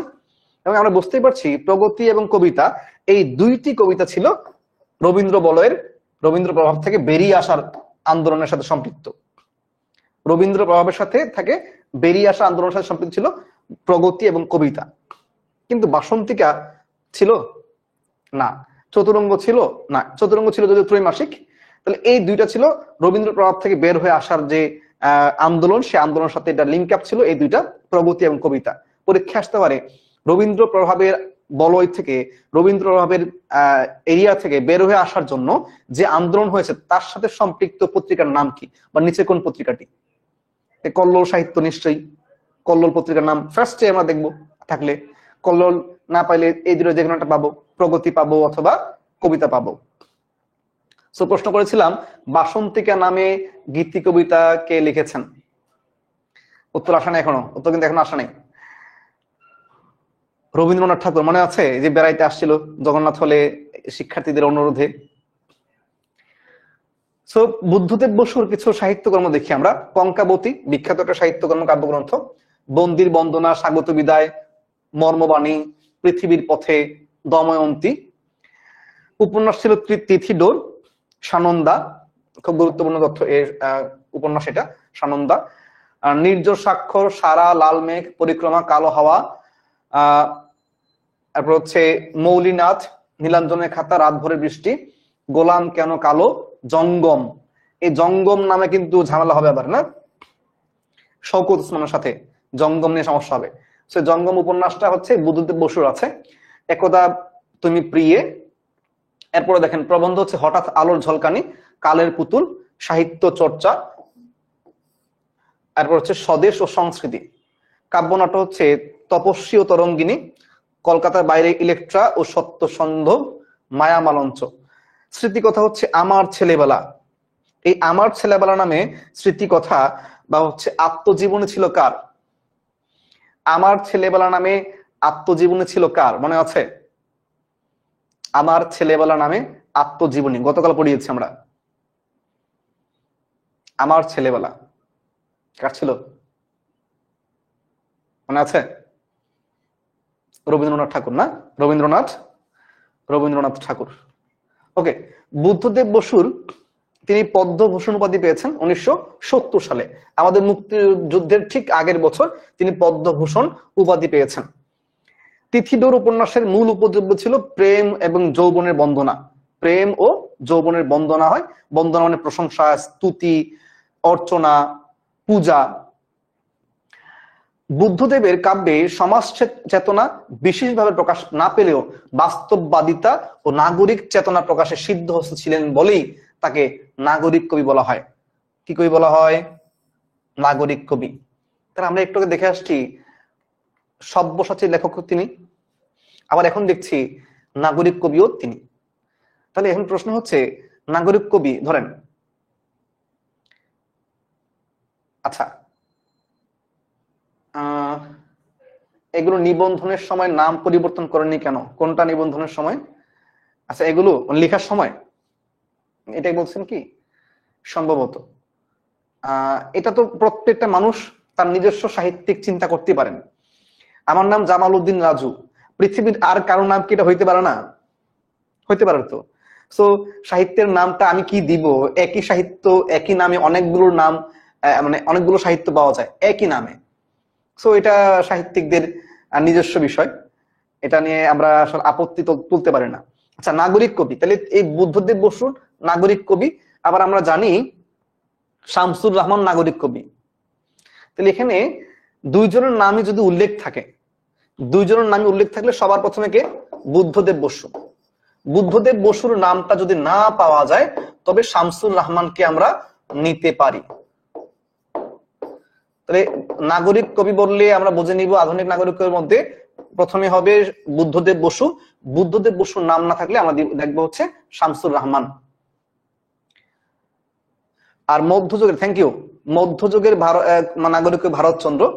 হ্যাঁ থ্যাংক ইউ, থ্যাংকস আ লট। হ্যাঁ ভারতচন্দ্র, বিদ্যাপতি, বুদ্ধদেব, সমর সেন, শামসুর রহমান। হ্যাঁ 5 জন, এই তো মাশাআল্লাহ। হ্যাঁ যদিও মধ্যযুগে বললে আসলে ভারতচন্দ্রকে আমরা নাগরিক কবি বলি, বাকিদের বিষয়টা বিদ্যাপতি বা বুদ্ধদেব তো আমরা দেখতে আসছি আধুনিক যুগে আছে। তো এই বাকিদেরকে আসলে ওইভাবে নাগরিক কবি বলাটা খুব কঠিন যদি বলা যায়, কারণ বিদ্যাপতির সাহিত্যের মধ্যে নগর জীবনের সাহিত্য ছিল। সমর্থনের মধ্যেও ছিল, শামসুর রহমান মধ্যে আছে আমরা জানি। তো এই পাঁচজনকে আপনি একসাথে মনে রাখতে পারেন, এই যে বুদ্ধদেব বসু, শামসুর রহমান, আর এরপর হচ্ছে সমর সেন, এরপর হচ্ছে আপনার ভারতচন্দ্র রায়গুণাকর, বিদ্যাপতি, এই পাঁচজনকে আপনি মনে রাখতে পারেন। ওকে, বুদ্ধদেব বসুর একটা কাব্যগ্রন্থ ছিল বন্দির বন্দনা, কিন্তু এইরকম নাম ছিল বন্দির শিবির থেকে, এটা হচ্ছে শামসুর রহমান। বন্দির বন্দনার কাব্যগ্রন্থ বুদ্ধদেব বসু, আর বন্দির শিবির থেকে হচ্ছে শামসুর রহমান। কঙ্কাবতী, এটা বুদ্ধদেব বসুর কাব্যগ্রন্থ, কিন্তু কঙ্কাবতী উপন্যাস ছিল একজন, একটা হচ্ছে অন্নদাশঙ্কর রায়। এই অন্নদাশঙ্কর রায় কিন্তু বিখ্যাত একটা কারণে, বলুন তো কেন? অন্নদাশঙ্কর রায় একটা কারণে বিখ্যাত বাংলাদেশে, কারণটা কি? এই সাহিত্যিক কলকাতার মানুষ, ভারতের মানুষ, তো ওপার বাংলার মানুষ হওয়ার পরেও বাংলাদেশে তিনি বিখ্যাত, কারণটা কি দেখি, পারেন কিনা কেউ? ঢাকা বিশ্ববিদ্যালয়ের জগন্নাথ হলে থাকা অবস্থায় বুদ্ধদেব বসু যে পত্রিকা সম্পাদনা করেন তার নাম কি? নিশ্চয়ই আমরা জানি। কি জানি? কি জানি তো কি? বাসন্তিকা। তপস্বী ও তরঙ্গিনী নাটকটি, নাটক হবে, রসিকারটা ভুল আসছে, নাটকটি কার রচনা? তপস্বী ও তরঙ্গিনী নাটকটি হচ্ছে বুদ্ধদেব বসুর রচনা। তিথিডোর গ্রন্থের রচয়িতাকে? বুদ্ধদেব বসু। সাহিত্য পত্রিকা কবিতার সম্পাদক কে ছিলেন? বুদ্ধদেব বসু। হঠাৎ আলোর ঝলকানি কোন জাতীয় রচনা? হঠাৎ আলোর ঝলকানি। আচ্ছা, আমার সন্তান যেন থাকে দুধে ভাতে, এটা হচ্ছে উক্তি। যদি বলেন কার উক্তি, হচ্ছে আপনার যদি রচনাটাকে বলি, ভারতচন্দ্র রায়গুণাকরের যে হচ্ছে অন্নদামঙ্গল কাব্যগ্রন্থ, সেই অন্নদামঙ্গল কাব্যগ্রন্থের একটা বিখ্যাত উক্তি, আমার সন্তান যেন থাকে দুধে ভাতে। তিনি এই যে অন্নদামঙ্গল কাব্যের রচয়িতা ভারতচন্দ্র রায়গুণাকর, তিনি লিখিয়েছিলেন, এটা প্রকাশ করিয়েছিলেন ঈশ্বরী পাটনি নামে। ঈশ্বরী পাটনি, পাটনি মানে হচ্ছে যে মাঝি আছে না, যে হচ্ছে খেয়া পার করে, সেই খেয়া পার করার যে ব্যক্তি। তো ঈশ্বরী পাটনির জবানি দিয়ে ভারতচন্দ্র রায়গুণাকর এই বক্তব্যটা তিনি বের করে নিয়ে আসছিলেন, যে আমার সন্তান যেন থাকে দুধে ভাতে। ঈশ্বরী পাটনি, ঈশ্বরী একজন মাঝি যে খেয়া পার করে, তার প্রত্যাশা, তার আকাঙ্ক্ষা, তার আকুলতা স্রষ্টার কাছে, যে আমার সন্তান যেন দুধে ভাতে থাকে। আমি পরিশ্রম করি, আমি কষ্ট করি, কোনো সমস্যা নাই। তো এইটা যদি বলা হয় কার উক্তি, প্রশ্নটাকে বোঝেন। যদি বলা হয় আমার সন্তান যেন থাকে দুধে ভাতে, কার উক্তি? অপশনে ভারতচন্দ্র রায়গুণাকরের নাম আছে, অপশনে ঈশ্বরী পাটনির নাম আছে। উত্তর হবে ঈশ্বরী পাটনি, কার উক্তি বললে। কিন্তু কার উক্তি বলার পরেও যদি তার নাম না থাকে, তাহলে ভারতচন্দ্র রায়গুণাকর হবে, ভারতচন্দ্রের নাম হবে। কিন্তু প্রশ্নটা যদি হয় আমার সন্তান যেন থাকে দুধে ভাতে, রচয়িতাকে? রচয়িতাকে অপশনে ঈশ্বরী পাটনি আছে, অপশনে ভারতচন্দ্র রায়গুণাকর আছে। অবশ্যই উত্তর কি হবে? ভারতচন্দ্র, রচয়িতা। কিন্তু কার উক্তি বললে অবশ্যই এটা ভারতচন্দ্রের নাম থাকার পরেও। আচ্ছা, একজন উত্তর দিয়েছেন নির্মল বিশ্বাস, থ্যাংক ইউ। যতদিন রবে পদ্মা মেঘনা যমুনা বহমান, ততদিন রবে কীর্তি তোমার শেখ মুজিবুর রহমান। অন্নদাশঙ্কর রায়ের বিখ্যাত একটা উক্তি, যেটা হচ্ছে বঙ্গবন্ধু যারা ভক্ত, যা বঙ্গবন্ধু যারা হচ্ছে মানে অনুসারী, বঙ্গবন্ধু যারা পছন্দ করেন, তারা এই উক্তিটাকে অনেক বেশি লালন করেন। ওকে, হ্যাঁ, আচ্ছা, পার্টিশনের বিরুদ্ধে লিখেছিলেন অন্নদাশঙ্কর রায়। আচ্ছা, এটা অনেক কথা আছে, শুধু অন্নদাশঙ্করই না, ভঙ্গের বিরুদ্ধে তো আমাদের রবীন্দ্রনাথ ছিলেন। আচ্ছা ঠিক আছে, আমরা ওদিকে না যাই, আসেন। তাহলে প্রবন্ধ গ্রন্থ হচ্ছে হঠাৎ আলোর ঝলকানি। এবার দেখবো হচ্ছে আমাদের জীবনানন্দ দাশ। এই জীবনানন্দ, জীবনের আনন্দ, জীবন যোগানন্দ, এই জীবনানন্দের জীবনে আসলে খুব বেশি আনন্দ ছিল না শেষ জীবনে এসে। আচ্ছা, যেটা দেখি আমরা, তার জন্ম হচ্ছে 1899 সালে, ঠিক যেই বছর নজরুলের জন্ম। তাহলে নজরুলের যেই বছর জন্ম, ঠিক একই বছর জন্মকার জীবনানন্দ দাশ, এবং ঠিক এই বছরই মারা যায় কে বলুন তো? আচ্ছা সরি, এই বছর না, নজরুলের যে মৃত্যুর সালটা, সেই সালেই মারা যায় হচ্ছে আমাদের জসিমউদ্দিন, না? 30-এর কবি আমরা জানি, 30-এর কবি, পঞ্চপাণ্ডবদের মধ্যে বিখ্যাত কবি। তার জন্মস্থান বরিশাল জেলায়। মাতার নাম কুসুম কুমারী দাস। আমাদের দেশে হবে সেই ছেলে কবে কথায় না বড় হয়ে কাজে বড় হবে। আদর্শ একজন মায়ের দৃষ্টান্ত এই নারী। তার মাধ্যমে আমরা দেখি, তার সাহিত্যের মাধ্যমে দেখি একটা আদর্শ সন্তান। এই যে আমরা এখনকার সময়ে এসে দেখি আমরা হচ্ছে প্যারেন্টিং এর জন্য যে অনেকগুলো কোর্স হয়, প্যারেন্টিং এর জন্য অনেকগুলো কাউন্সেলিং হয়, এই কাউন্সেলিং গুলো এরকম নারীদের হাত দিয়েই আগেকার সময় আসছে, এবং তারা ছিলেন আমাদের আদর্শ মাতা। তাদের কাছ থেকে আমরা শিখেছি একজন সন্তানকে কিভাবে লালন পালন করতে হয়। তো তিনি দৈনিক স্বরাজ পত্রিকার সাহিত্য বিভাগের সম্পাদক ছিলেন। তাহলে কুসুম কুমারী দাস ছিলেন দৈনিক স্বরাজ পত্রিকার, সরি কুসুম কুমারী দাস না, এটা হচ্ছে আমাদের জীবনানন্দ দাস। জীবনানন্দ দাস আধুনিক জীবন চেতনার কবি হিসেবে পরিচিত লাভ করেন। তিনি 1976 সালে 21শে পদক লাভ করেন। 1976 সালে, যে বছর নজরুল মারা যায়। তার জন্ম বরিশাল হলেও আদি নিবাস হচ্ছে গাওপাড়া। গাওপাড়া কার কোথায় ভাইয়া? বিক্রমপুরের। তাহলে তার জন্ম হচ্ছে বরিশালে, কিন্তু আদি নিবাস বিক্রমপুরের গাওপাড়া গ্রামে। আচ্ছা, জীবনানন্দ দাশ হচ্ছে আমার জেলার মানুষ। 30-এর কবি মানে কি? আচ্ছা, ভালো প্রশ্ন। 30-এর কবি হচ্ছে 1920 সাল থেকে 1920 থেকে 1929 পর্যন্ত, এই সময়টার কাল হচ্ছে 30 সাল, 30-এর দশক। মানে কি? এই যে একক দশক, এই দশকের মধ্যে আমার যে 2 আছে, 200 2 এর সাথে 1 যোগ করলে 3 হয়, এটা বলেছিলাম। আর 0 এখানে কি হয়? 30। এইখানে যা বলেন সেম, কিন্তু এইখানে এখানে বললো 30 হয়। এই 20 থেকে 29 সাল পর্যন্ত এই সময় আসলে তার সাহিত্যের রচনা হয়। সত্য কিনা দেখেন তো। 1899 জন্ম, তাহলে এই 1929 সাল পর্যন্ত এই সময়টায় কল্লোল সাহিত্য যেটা ছিল, কল্লোল পত্রিকা, সেই পত্রিকায় তো ওনারা লিখতেন। 1923 সালের শুরু হয়েছে যে পত্রিকার পদচারণা, এই কারণে তাকে বলা হয় 30-এর কবি। আচ্ছা, তার রচনায় গ্রাম বাংলার ঐতিহ্যময় প্রকৃতি কাব্যময় হয়ে উঠেছে। তারপর হচ্ছে আধুনিক নাগরিক জীবনের হতাশা, নিঃসঙ্গতা, বিষাদ ও সংশয়ের চিত্র তার কবিতায় দীপ্যমান, মানে প্রদীপ্ত হয়ে উঠছে, উজ্জ্বলে প্রস্ফুটিত হয়েছে। ক্লিন্টন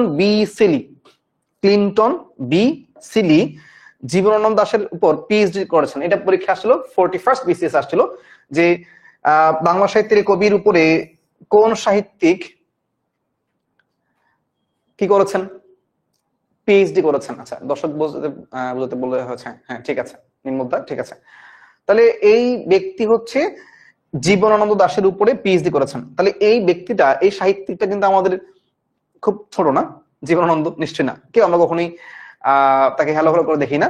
বরঞ্চ ছেলেমেয়েরা দেখবেন যারা নতুন প্রেমে পড়ে, আমাদের সময় দেখেছি আমরা, পোলাপান নতুন প্রেমে পড়লে হচ্ছে তার প্রেমিক বা প্রেমিকাকে এই তার কাব্যগ্রন্থ উপহার দিত পোলাপান, কারণ তার কবিতার মধ্যে প্রেম আছে, তার কবিতার মধ্যে ভালোবাসার অনেকগুলো, না আমরা নিশ্চয়ই বুঝি যে একটা আছে, বিখ্যাত একটা কবিতা আছে বনলতা সেন, তো এটা পোলাপান খুবই ভালো খায় আর কি। এটা ভালো কবিতা, অবশ্য কবিতার মান অনেক ভালো ছিল। আচ্ছা, তার একটা ডাক নাম ছিল মিলু, এটা পরীক্ষা আসে যে মিলু কার ডাক নাম, মিলু কার ডাক নাম। আদর্শ ছেলের যে কবিতাটা আছে দেখেন, খুবই সুন্দর, একবার পেলে পড়ে দেখেন যে এইভাবে যদি কোনো ছেলেকে ছোট্টবেলা থেকে নার্সিং করা যায়, যে আমাদের দেশে হবে সেই ছেলে কবে কথায় না বড় হয়ে কাজে বড় হবে, যে কথায় অনেক হুম্বিতম্বি না, কাজে বড় হয়ে দেখাবা, আমি কাজ করব। আজকালকার দেখেন বলাবান কাজ করতে সংকোচ বোধ করে, কাজ করলে হচ্ছে লজ্জা বোধ করে, যে কোনো কাজের মধ্যে কোনো অসম্মান নাই। আমাদের বাংলাদেশ সেনাবাহিনীর একটা বিখ্যাত উক্তি আছে, দেখবেন আমাদের তাদের ট্রেনিং এর যে দপ্তরটা আছে ওইখানে দেখবেন লেখা থাকে, যত কাজ তত সম্মান। বাস্তবিক জীবন দেখেন, আপনি যত কাজ করবেন তত সম্মান পাবেন। এবং আপনি দেখবেন আমাদের যে পদার্থ বিজ্ঞানের একটা বিখ্যাত উক্তি, মানে একটা সংজ্ঞায় আছে যে কাজ করার ক্ষমতাকে শক্তি বলে। তা আপনার যদি শক্তি থাকে, বুঝতে হবে আপনি কাজ করতে পারেন, যদি কাজ করতে না পারেন তার মানে শক্তি নাই। যত হচ্ছে বডি বিল্ড করেন, আপনি কাজ না করলে অলস জীবন পার করছেন, তাহলে কিন্তু আপনার মধ্যে শক্তি আসলে নাই। আচ্ছা, বনলতা সেনের সাথে তুলনা করে, হ্যাঁ তুলনা করে দ্রোহের কবি কে? আচ্ছা, দ্রোহের কবি আমাদের জাতীয় কবি নজরুল না? আচ্ছা দেখেন, মুখে হাসি বুকে বল, তেজে ভরা মন, মানুষ হইতে হবে এই তার পণ। তার দৃঢ়তা হচ্ছে আমি মানুষ হব, তার এই বিপদ আসিলে কাছে হও আগুয়ান, সে অগ্রসর হয়, সবার আগে যায়।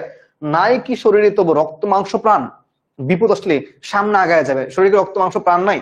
তার মানে এই যে সন্তানকে উৎসাহ দিচ্ছে, তাকে হচ্ছে এই যে বড় করার ক্ষেত্রে, বাবা তুমি সাহসী হবা, ভীতু হবা না, সামনে বিপদ আসলে বিপদকে মোকাবেলা করতে হবে।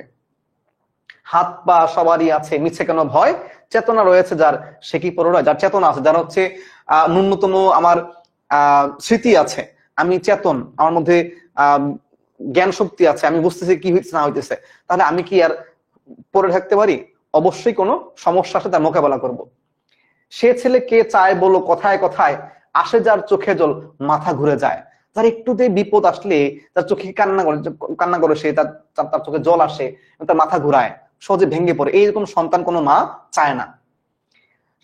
সাদা প্রাণে হাসি মুখে করো এই পণ, মুখ মানুষ হইতে হবে মানুষ যখন আসলে মানুষের মতো মানুষ হয়ে দেখাবো। কৃষকের শিশু কিংবা রাজার কুমার, সবারই রয়েছে কাজ এই বিশ্ব মাঝার। এই বিশ্বের মধ্যে, মাঝার মানে কিন্তু ওই লাল সালের মাঝার না, ওটা কিন্তু বর্গীয় যদি, এই মাঝার মানে মধ্যে, ওই যে তোর হৃদ মাঝারে রাখিব, আছে না, তোর হৃদ মাঝারে, এই যে মাঝার মানে ভিতরে। হাতে প্রাণে খাটো সবে, শক্তি করো দান, তোমরা মানুষ হলে দেশের কল্যাণ। হাত দিয়ে, প্রাণ দিয়ে, মন দিয়ে খাটো সবাই, এবং শক্তি দেওয়া, শক্তি এখানে প্রয়োগ করো, এবং তোমরা যদি মানুষ হও তাহলে দেশের কল্যাণ হবে। তাহলে এই যে দেখেন, এরকম যদি প্রত্যেকটা মা তার সন্তানকে এভাবে উৎফুল্ল করে, পরিশ্রমী হওয়ার জন্য উদ্বুদ্ধ করে, এবং তার সন্তানকে বলে যে আমার সন্তান এরকম হবে, সুপুরুষ হবে, যে এইভাবে একবারে ভীতু হবে না, যে কাপুরুষ হবে না, তাহলে কিন্তু আমাদের পুরো জাতিটা একসময় সাহসী পরিশ্রমী জাতি হিসেবে প্রদর্শিত হবে। ওকে, আমরা দেখি তার বিখ্যাত কাব্যগ্রন্থ হচ্ছে ঝরাপালক, ধূসর পাণ্ডুলিপি, বনলতা সেন, 7টি তারার তিমির, মহাপৃথিবী, রূপসী বাংলা, বেলা অবেলা কালবেলা। কোনটা নাই আসলে, তা কোনটা বাদ দিবেন? এই কাব্যগ্রন্থে কোনোটাই বাদ দেওয়ার সুযোগ নেই আসলে, এবং প্রত্যেকটা কবিতায় কোনো না কাব্যগ্রন্থে কোনো না কোনো পরীক্ষা আসছে। উপন্যাসের মধ্যে সবচেয়ে বেশি আসছে মাল্যবান, এরপর আসছে সুতীর্থ, বাকিগুলো খুব একটা আসা নেই। প্রবন্ধের মধ্যে আসছে কবিতার কথা, ওটা অনেকবার পরীক্ষা আসছে, কবিতার কথা, যে নিচের কোনটি কাব্যগ্রন্থ নয়, নিচের কোনটি কাব্যগ্রন্থ নয়, কবিতার কথা। বিখ্যাত কবিতা হচ্ছে বর্ষা আবাহন, বনলতা সেন, আবার আসিব ফিরে, হাই চিল, আকাশ নীল। আচ্ছা, এই বর্ষা আবাহন, বর্ষা আবাহন, বনলতা সেন, আবার আসিব ফিরে। বাংলার মুখ আমি দেখিয়াছি তাই আর কিছুই দেখিতে, পৃথিবীর মুখ দেখতে চায় না, আকাশ নীল, সেই দিন এই মাঠ, এসএসসি পাঠ্য এটা। পিরামিড, নির্জন স্বাক্ষর, সুরঞ্জনা, বিড়াল, বনহাস, তিমির হননের গান, এই সব দিন রাত্রি, আমাকে একটি কথা দাও, আবহমান। এগুলো তার বিখ্যাত কবিতা, এগুলো এক পলক চোখ বুলাইলে হবে ইনশাল্লাহ। আপনার সুন্দর কণ্ঠে একটি সঙ্গীত পরিবেশন করেন, তাহলে তো আপনার ক্লাস ছেলে পালাবেন। আমার কণ্ঠ সুন্দর না ভাইয়া? আসেন, রবীন্দ্রনাথ বলছি, রবীন্দ্রনাথ ঠাকুর তার ধূসর পাণ্ডুলিপির কবিতা পাঠ করে তার কবিতাকে কি বলেছেন? চিত্ররূপময় কবিতা, চিত্ররূপময় কবিতা। তাহলে এই চিত্ররূপময় কবিতা, জীবনানন্দের কবিতাকে আখ্যা দিয়েছেন কে? আমাদের কবিগুরু রবীন্দ্রনাথ ঠাকুর। বুদ্ধদেব বসু তাকে বলেছেন, তার কাব্য কবিতা কিন্তু না, তাকে বলেছেন নির্জনতম কবি, এটা 39th BCS আসছে। অন্নদাশঙ্কর রায় তাকে বলেছেন শুদ্ধতম কবি। এবং দেখি তার রচিত প্রথম কাব্যগ্রন্থের নাম হচ্ছে ঝরাপালক, গবেষণা করেছেন ক্লিন্টন বি সিলি, আমরা দেখে আসছি, এটা 41st BCS আসছিল। ঝরাপালক কাব্য রচনায় তিনি রবীন্দ্রনাথ, নজরুল ও সত্যেন্দ্রনাথ দত্তকে অনুকরণ করেছেন। এই কাব্যের মাধ্যমে নামের শেষে দাশগুপ্ত এর পরিবর্তে কি লিখেছেন? দাস। তাদের আসল নাম ছিল জীবনানন্দ দাশ গুপ্ত, জীবনানন্দ দাশ গুপ্ত। হ্যাঁ, নিজের প্রশংসা কেউ করে না, হ্যাঁ আমার প্রশংসা করার মতো না, আসলে থাকলে অবশ্যই করবো। আসেন, তাহলে এই ঝরাপালকটা একটা বিখ্যাত কাব্যগ্রন্থ, যে কাব্যগ্রন্থের মধ্যে আমরা দেখি রবীন্দ্রনাথ, নজরুল এবং সত্যেন্দ্রনাথ দত্তকে তিনি অনুকরণ করেছেন, এবং সেইখানেই তার নামের শেষে গুপ্ত শব্দটা বাদ দিয়েছেন। পরীক্ষা আসতে পারে জীবনানন্দ দাশ তার নাম থেকে গুপ্ত শব্দ বাদ দেওয়া শুরু করেছেন কোন সাহিত্যের মাধ্যমে?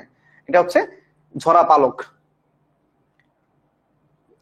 আমরা জানি এটা হচ্ছে এডগার অ্যালেন পো, যে আপনারা নিশ্চয়ই এরকম দেখছেন, এডগার অ্যালেন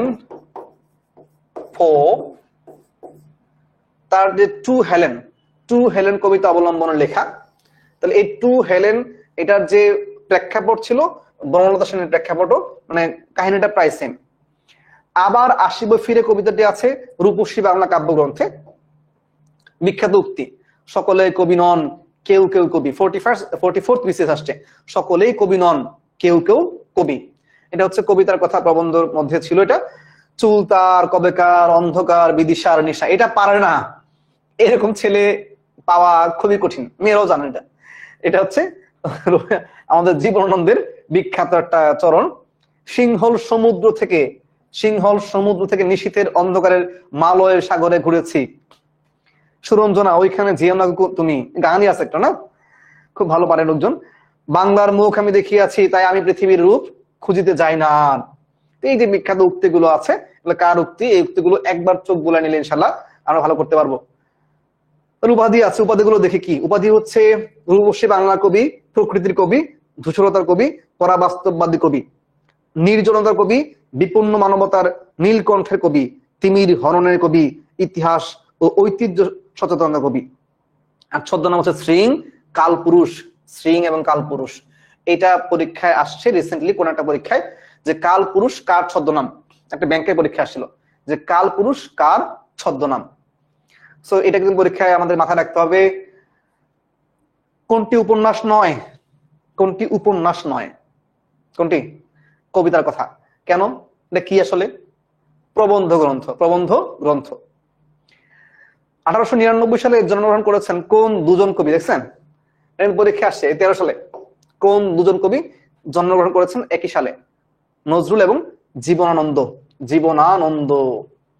ইংরেজি ভাষায় জীবনানন্দ দাশের উপর গ্রন্থ লিখেছেন কে? Clinton B Seely. আমরা দেখবো এবার বিষ্ণুদেকে আমরা জানি তিনি কলকাতার পটল ডাঙ্গায় জন্মগ্রহণ করেছেন। তিনি একাধারে কবি, প্রাবন্ধিক এবং চিত্র সমালোচক। কল্লোল পত্রিকার মাধ্যমে তার সাহিত্য অঙ্গনে তার ওঠা। তিনি কল্লোল সাহিত্যের একজন বিখ্যাত ব্যক্তি ছিলেন। উর্বশী ও আর্টেমিস তার বিখ্যাত কাব্যগ্রন্থ। 7 ভাই চম্পা, চোরাবালি, তুমি শুধু 25শে বৈশাখ, সেই অন্ধকার চাই, সন্দীপের চর, দিবানিশি, চিত্ররূপ মত্ত পৃথিবী, উত্তরে থাকে মৌন, স্মৃতিসত্তা ভবিষ্যৎ, রবি করজ্জ্বল নিজ দেশে, ইতিহাসের ট্রাজিক উল্লাসে। প্রবন্ধ হচ্ছে সাহিত্যের ভবিষ্যৎ, রুচি ও প্রগতি, এলোমেলে জীবন ও শিল্প সাহিত্য। আর অনুবাদ গ্রন্থ হচ্ছে এলিয়টের কবিতা। তার বিষয়ে একটা বিখ্যাত তথ্য হচ্ছে তিনি মার্ক্সবাদী কবি। পরীক্ষা আসে মার্ক্সবাদী কবি কে? যে কার্ল মার্ক্সের আদর্শ দর্শন নিয়ে যার চিন্তা চেতনা, যার সাহিত্য রচনা ছিল, তিনি ছিলেন বিষ্ণু দে। কাকে মার্কসিস্ট কবি হিসেবে বলা হয়? এটা কিন্তু দেখেন 15 সালে পরীক্ষা আসছিল, যে পররাষ্ট্র মন্ত্রণালয়ের সাইফার অফিসার হিসেবে। তাহলে এই মার্কসিস্ট কবি বলা হয় হচ্ছে আমাদের বিষ্ণু দেকে। চোরাবালি কাব্যগ্রন্থটি রচনা করেন কে? চোরাবালি কাব্যগ্রন্থ রচনা করেছেন বিষ্ণু দে। আমরা চলে আসবো সুধীন্দ্রনাথ দত্তের মধ্যে। আচ্ছা, তিমির হনন কি রাত্রি ধ্বংস করা নাকি অন্ধকারের আলোর ব্যবস্থা? Thank you. তিমির হনন, তিমির হচ্ছে অন্ধকার, হনন মানে চুরি করা, যদি হনন মানে চুরি করা, হনন হত্যা করা। তো রাত্রিকে, অন্ধকারকে হত্যা করলে বা হনন যদি আপনি হর শব্দ হনন করা, রাত্রিকে হত্যা করলে কি হয় ভাইয়া? আলো আসে। তার মানে আপনার অন্ধকারকে ধ্বংস করার মাধ্যমে আলো যিনি নিয়ে আসেন তাকে বলে তিমির হনন করা। তিমির হনন করা হচ্ছে অন্ধকারকে শেষ করে দেওয়া, অন্ধকার ধূলিসাৎ করে দিয়ে অন্ধকারকে এক পাশে সরিয়ে নতুন করে আলোর আবির্ভাব ঘটানো, সেটা হচ্ছে তিমির হনন করা। তো তার সাহিত্যে দেখি আমরা যে যত ধরনের হচ্ছে আপনার কিছু কুসংস্কার ছিল, কিছু হচ্ছে আপনার সাহিত্যিক জড়তা ছিল, সেই জড়তা এবং কুসংস্কারের থেকে তার সাহিত্যের মধ্যে নতুন করে বাংলা সাহিত্যের, এবং আমরা দেখি ওই সময়টায় যারা হচ্ছে রবীন্দ্রনাথের সাহিত্যের যুগে ছিল, তারা রবীন্দ্রনাথের সাহিত্যের যে বৈশিষ্ট্য তাকে অ্যাভয়েড করতে পারেন নাই। তো আরো অনেকগুলো কারণ ছিল, সেই কারণে তাকে বলা হয় তিমির হননের কবি। আচ্ছা, সুধীন্দ্রনাথ দত্ত হচ্ছে কলকাতার হাতিবাগানে জন্মগ্রহণ করেছেন। কবি প্রাবন্ধিক তিনি। তার প্রথম কবিতা, এটা পরীক্ষাটা আসে, তার প্রথম কবিতা হচ্ছে কুক্কট। কুক্কট এটা প্রবাসী পত্রিকা প্রকাশিত হওয়ার মাধ্যমে তার সাহিত্য জগতে আবির্ভাব হয়। কুক্কট হচ্ছে সুধীন্দ্রনাথ দত্তের হচ্ছে একটা কবিতা। তিনি পরিচয় নামে ত্রৈমাসিক পত্রিকার সম্পাদক ছিলেন, পরিচয়। এছাড়াও তিনি ফরওয়ার্ড, দৈনিক ফরওয়ার্ড, দ্য স্টেটসম্যান ও সবুজ পত্র পত্রিকার সাথে যুক্ত ছিলেন। সবুজ পত্র পত্রিকা, এই পত্রিকাটা বাংলা সাহিত্যের যে চলিত রীতি, বাংলা সাহিত্যের চলিত রীতিতে সবচেয়ে বেশি অবদান রেখেছে যে পত্রিকাটা, সেটা হচ্ছে সবুজ পত্র। বাংলা সাহিত্যে চলিত রীতিতে মূলত আমরা যদি বলি যে বাংলা চলিত রীতি শুরুই হয়েছে এই পত্রিকার মাধ্যমে। 1914 সালে আমাদের প্রমথ চৌধুরী, যিনি রবি ঠাকুরের ভাতিজি জামাই, সেই প্রমথ চৌধুরীর হাত ধরেই বাংলা চলিত সাহিত্য লিখিত হয়েছে। এবং প্রমথ চৌধুরী বিখ্যাতটা উক্তি ছিল যে ভাষা মুখ থেকে কলমে আসে, কলম থেকে মুখে গেলে মুখে কালি পড়ে। চুনকালি পড়ে না, মুখে চুনকালি পড়ে, এই চুনকালি পড়া মানে হচ্ছে কলঙ্কিত হওয়া। এই কারণে ভাষাকে আসলে কখনোই আকৃষ্ট মানে আবদ্ধ করা যায় না। এবং ব্যাকরণ কিন্তু তাই করে, ব্যাকরণ কখনোই ভাষাকে গণ্ডিবদ্ধ করতে পারে না। ব্যাকরণ যা করে সেটা হচ্ছে ভাষা কিভাবে আসছে এটা ব্যাকরণ দেখায়। ক্লাসিক কবি হিসেবে খ্যাত এবং পঞ্চপাণ্ডবদের একজন ক্লাসিক কবি। হ্যাঁ, তিনি বঙ্গদেশের আধুনিক কবিতার প্রবক্তা হিসেবে পরিচিত। তাহলে বঙ্গদেশের আধুনিক কবিতার প্রবক্তাকে সুধীন্দ্রনাথ দত্ত। সুধীন্দ্রনাথ দত্ত তার কাব্যগ্রন্থ তন্নি, অর্কেস্ট্রা, ক্রন্দশী, উত্তর ফাল্গুনী, সংবর্ত প্রতিদিন, দর্শনের প্রতিধ্বনি। প্রবন্ধের নাম হচ্ছে কাব্যের মুক্তি। কাব্যের মুক্তি, তাহলে কাব্যের মুক্তি ভাবলে অনেকে ভাববে যে কবিতা মনে হয়, তাহলে এটা কাব্যের মুক্তি কিন্তু কবিতা না। এটিকে আধুনিক বাংলা কবিতার ইশতেহার হিসেবে গণ্য করা হয়। আধুনিক বাংলা কবিতার ইশতেহার হিসেবে গণ্য করা হয়। তার রচিত প্রথম কাব্যগ্রন্থ হচ্ছে তন্নি, আমরা জানি। তিনি এটি রবীন্দ্রনাথের শ্রীচরণে উৎসর্গ করেন। ঋণ শোধের জন্য নয়, ঋণ স্বীকারের জন্য। তাহলে কি লিখেছেন? ঋণ শোধের জন্য নয়, ঋণ স্বীকারের জন্য। এই উক্তিটি তিনি কবিগুরুর উদ্দেশ্যে করেন। গদ্যগ্রন্থের মধ্যে আছে স্বগত, কুলায় ও কালপুরুষ। তাহলে এইটা পরীক্ষা আসতে পারে যে ঋণ শোধের জন্য নয়, ঋণ স্বীকারের জন্য। এই উক্তিটি কার? সুধীন্দ্রনাথ দত্তের। এবং এখানে যে বিখ্যাত একটা প্রবন্ধ আছে কাব্যের মুক্তি, এটা হচ্ছে বাংলা আধুনিক কবিতার ইশতেহার হিসেবে এটাকে গণ্য করা হয়। আর এই তন্নি, অর্কেস্ট্রা, ক্রন্দশী এবং সাথে সংবর্ত, হ্যাঁ সংবর্ত, এই চারটা কাব্যগ্রন্থ আমরা মাথায় রাখবো। এখান থেকে পরীক্ষা অনেক বেশি বেশি প্রশ্ন হয়। ক্রন্দশী কাব্যগ্রন্থের বিখ্যাত কবিতা হচ্ছে উট পাখি। এই কবিতার একটা বিখ্যাত উক্তি হচ্ছে, অন্ধ হলে কি প্রলয় বন্ধ হবে? অন্ধ হলে কি প্রলয় বন্ধ হবে? তন্নি কবিতাটি তিনি রবীন্দ্রনাথ ঠাকুরকে উৎসর্গ করে লিখেছেন। এই যে আমরা একটু দেখে আসলাম, ঋণ শোধের জন্য না, ঋণ স্বীকারের জন্য। হৈমন্তী কবিতা হচ্ছে, হৈমন্তী কবিতা, হ্যাঁ হৈমন্তী কবিতা, কবিতা হচ্ছে সুধীন্দ্রনাথ দত্ত, কিন্তু ছোট গল্প হচ্ছে রবীন্দ্রনাথ ঠাকুর। আর হৈমন্তী হচ্ছে অমিয় চক্রবর্তীর স্ত্রী হিওর্ডিস সিগার্ডের নাম দিয়েছেন এই হৈমন্তীকে রবীন্দ্রনাথ ঠাকুর। তাহলে অমিয় চক্রবর্তীর স্ত্রীর নাম দিয়েছেন রবি ঠাকুর, এবং রবি ঠাকুর এই নামে একটা ছোট গল্প লিখেছেন, আর এই নামে একটা কবিতা লিখেছেন সুধীন্দ্রনাথ দত্ত। তাহলে হৈমন্তী নামে আমরা তিনটা তথ্য দেখলাম। অন্ধ হলে কি প্রলয় বন্ধ থাকে? পংক্তির স্রষ্টাকে, পংক্তির স্রষ্টাকে দেখি কি বুঝছেন। অন্ধ হলে কি প্রলয় বন্ধ থাকে, এই পংক্তির স্রষ্টাকে?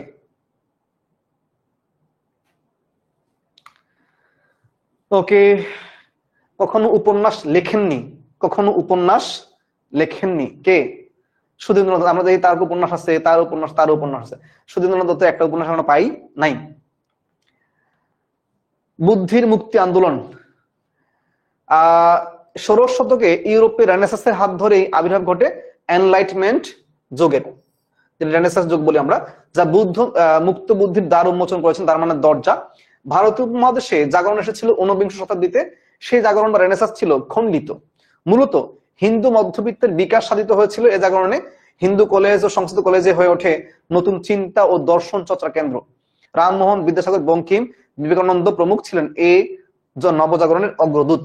যদিও হিন্দু কলেজ এবং সংস্কৃত কলেজে ডিরোজিও, সে ডিরোজিওর যে অনুগত শিক্ষার্থীরা, অনুগত ছাত্ররা, তাদের মাধ্যমেই মূলত এই একটা যুগের সূচনা হয়। কিন্তু আমরা জানি ডিরোজিও কি হয়, কলেজ থেকে বহিষ্কৃত হয়। অনেকগুলো কারণ ছিল। বাঙালি মুসলমান সমাজে মুক্ত বুদ্ধির প্রসারের জন্য অপেক্ষা করতে হয়েছে 20 শতাব্দীর দ্বিতীয় দশক পর্যন্ত। তখন ঢাকায় বুদ্ধির মুক্তি আন্দোলন গড়ে ওঠে মুসলিম সাহিত্য সমাজের নেতৃত্বে। তাহলে প্রশ্ন হচ্ছে, এই বুদ্ধির মুক্তি আন্দোলনের নেতৃত্ব দিয়েছে কারা? মুসলিম সাহিত্য সমাজ। এই বুদ্ধির মুক্তি আন্দোলনের একটা বিখ্যাত পত্রিকার নাম আমরা দেখবো একটু পরে, আচ্ছা, এখানে 1926 সালে 1926 সালে 19 জানুয়ারি ঢাকা বিশ্ববিদ্যালয়, ঢাকা ইন্টারমিডিয়েট কলেজ, বর্তমান ঢাকা কলেজ, এই দুইটা কলেজ, বিশ্ববিদ্যালয় এবং কলেজের কয়েকজন বুদ্ধিজীবী শিক্ষার্থী, যুক্তিবাদী এবং প্রগতিশীল শিক্ষার্থী এবং শিক্ষকের যৌথ আয়োজনে এই যে মুসলিম সাহিত্য সমাজ প্রতিষ্ঠা হয়। প্রশ্ন দেখেন একটু, 1923 সালে মনে আছে কল্লোল সাহিত্য, 1924 সালে তার ঠিক পরের বছর কি ছিল, শনিবারের চিঠি, এবং তার ঠিক 2 বছর পরে 1926 সালে মুসলিম সাহিত্য সমাজের মাধ্যমে সাহিত্য যুগের আপনার সূচনা হয়। এই সময়টা দেখেন তো, একটু ভাবেন তো, এই 30-এর দশকটা বাংলা সাহিত্যে কি পরিমাণ আলোড়ন তৈরি করেছে। এখানে আমরা দেখি কল্লোল, এখানে দেখি শনিবারের চিঠি, এখানে শিক্ষা, যদি শিক্ষার পরের দেখবো এটা হচ্ছে মুসলিম সাহিত্য সমাজ। তাহলে এই সময়টা সাহিত্যের একটা রমরম অবস্থা ছিল, সাহিত্যের জয় জয়কার ছিল। যদি এখানে আবার ওই সময় তৎকালীন সমাজে তাদের বিরুদ্ধে কিছু অভিযোগ ছিল, তারা হচ্ছে নাস্তিক্যবাদ চর্চা করেছেন, এটা নিয়ে অনেক অভিযোগ ছিল, সেটা পরের বিষয়। আচ্ছা, বুদ্ধির মুক্তি প্রথম অধিবেশনে সভাপতিত্ব করেন ঢাকা বিশ্ববিদ্যালয়ের বাংলা ও সংস্কৃত বিভাগের অধ্যাপক ডক্টর মোহাম্মদ শহীদুল্লাহ। তাহলে ডক্টর মোহাম্মদ শহীদুল্লাহ হচ্ছে প্রথম অধিবেশনের সভাপতিত্ব করেন। মুসলিম সাহিত্য সমাজ 10 বছর সক্রিয় ছিল। তাহলে 1926 থেকে 36 পর্যন্ত এই 10টা বছর এই সমাজটা সক্রিয় ছিল। মুসলিম সাহিত্য সমাজের মূল মন্ত্র ছিল বুদ্ধির মুক্তি। আর বুদ্ধির মুক্তি বলতে তারা বুঝাতেন অন্ধ সংস্কার ও শাস্ত্র আনুগত্য থেকে মানুষের বিচার বুদ্ধিকে মুক্তি দান। যদি এটা ইসলামও সমর্থন করে, আমি যতটুকু বুঝি, যদি আমি ইসলাম বিষয়ে প্রাজ্ঞ ব্যক্তি না, অন্ধবিশ্বাস কিন্তু ইসলামে, ইসলাম না যে কোনো ধর্মে অন্ধবিশ্বাস আসলে গ্রহণযোগ্য না। কিন্তু মুশকিল হচ্ছে ওই ধর্মের অনুসারী মানুষগুলো কিছু অন্ধবিশ্বাসকে অ্যাবজর্ব করে, এটা হচ্ছে সমস্যা। নামের সঙ্গে মুসলিম শব্দটি ব্যবহার করলেও সমাজের সদস্যরা ছিলেন সমাজের সদস্য কেউ সাম্প্রদায়িক ছিলেন না, অসাম্প্রদায়িক। আচ্ছা, শিক্ষা পত্রিকার সাথে সম্পর্কিত এবং মুসলিম সাহিত্য সমাজের কর্ণধার ছিলেন কাজী মোতাহার হোসেন, কাজী আব্দুল ওদুদ, আব্দুল কাদির, আব্দুল রশিদ, আবুল ফজল, আবুল হোসেন। এই আবুল ফজলের একটা রচনা এখন এইচএসসি তে আছে, এটা হচ্ছে মানব কল্যাণ। আর আবুল হোসেন ছিলেন ঢাকা বিশ্ববিদ্যালয়ের অর্থনীতি ও বাণিজ্য বিভাগের অধ্যাপক ছিলেন তিনি, আবুল হোসেন। তো এই যে 6 জন সাহিত্যিক, তারা হচ্ছে এই সময়টার মধ্যে আমরা দেখি তারা সম্পৃক্ত ছিলেন বুদ্ধির মুক্তি এবং শিক্ষা পত্রিকা, এই শিক্ষা পত্রিকার সাথে তারা সম্পৃক্ত ছিলেন।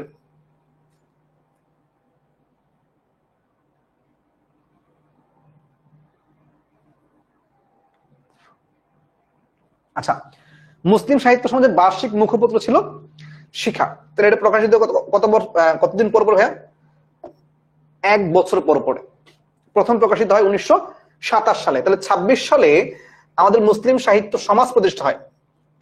ঠিক তার পরের বছর 1927 সালেই শিক্ষা পত্রিকার প্রকাশ শুরু হয়েছে মার্চ এপ্রিল সংখ্যায়, এবং হচ্ছে শিক্ষার মোট 5টির সংখ্যা প্রকাশিত হয়।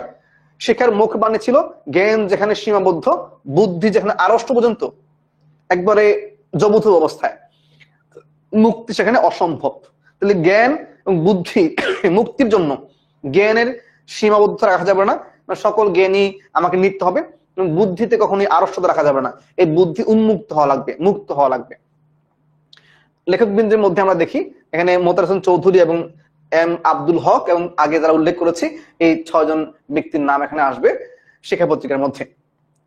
মোহামেডান লিটারারি সোসাইটি, মোহামেডান মানে কি? মোহাম্মদী। মহামেডান কিন্তু হ্যাঁ মোহাম্মদী, হ্যাঁ মহামেডান, মেডান মানে আমরা মোহাম্মদী বলি না, যে মোহাম্মদ সাল্লাল্লাহু আলাইহি ওয়াসাল্লাম, এই তার নাম থেকে আসলে মোহামেডান লিটারারি মানে সাহিত্যিক সমাজ, মোহাম্মদী সাহিত্য সমাজ।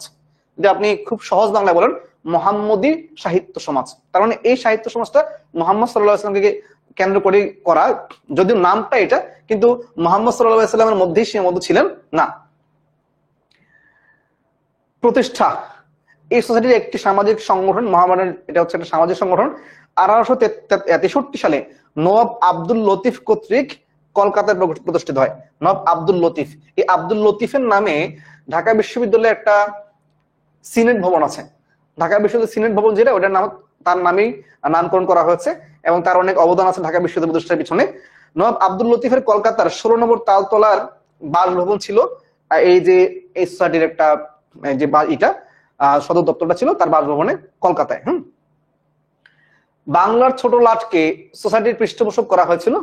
সমগ্র ভারতবর্ষে 500-এরও বেশি মুসলমান সোসাইটির সাধারণ সদস্যভুক্ত ছিল, 500-এরও বেশি। এই সোসাইটির মাসিক সভার কার্যক্রম উর্দু, আরবি, ফার্সি ও ইংরেজি ভাষা পরিচালিত হতো। তাহলে উর্দু ছিল, ফার্সি ছিল, আরবি ছিল, ইংরেজি ছিল। বঙ্গীয় মুসলমান সাহিত্য সমিতি, 1895 সালে বাঙালি মধ্যবিত্তের সাহিত্য চর্চা এবং সাধনার জন্য বঙ্গীয় সাহিত্য পরিষদ প্রতিষ্ঠা লাভ করে। সেখানে মুসলমানদের উপেক্ষিত হওয়ায় 1911 সালে বঙ্গীয় মুসলমান বঙ্গীয় সাহিত্য সমিতি শুধু ছিল, বঙ্গীয় সাহিত্য পরিষদ, এখানে কিন্তু শুধু মুসলমান ছিল না, হিন্দু মুসলিম সবাই এখানে ছিল। কিন্তু পরবর্তীতে যখন দেখা যাচ্ছে 1905 সালে বঙ্গভঙ্গ হইল, মুসলমানরা খুশি হয়েছে, কিন্তু পরবর্তী 1911 সালে বঙ্গভঙ্গ রদ হইলো, আবার অখুশি হয়েছে। তখন আবার দেখা যাচ্ছে এখানেও হিন্দু মুসলিমের মধ্যে একটা দ্বন্দ্ব তৈরি হয়েছে। এই দ্বন্দ্বটা ক্রিয়েট করেছে কে? ইংরেজরা। আমাদের যে সাম্প্রদায়িক সম্প্রীতি এটা অনেক আগে থেকে ছিল।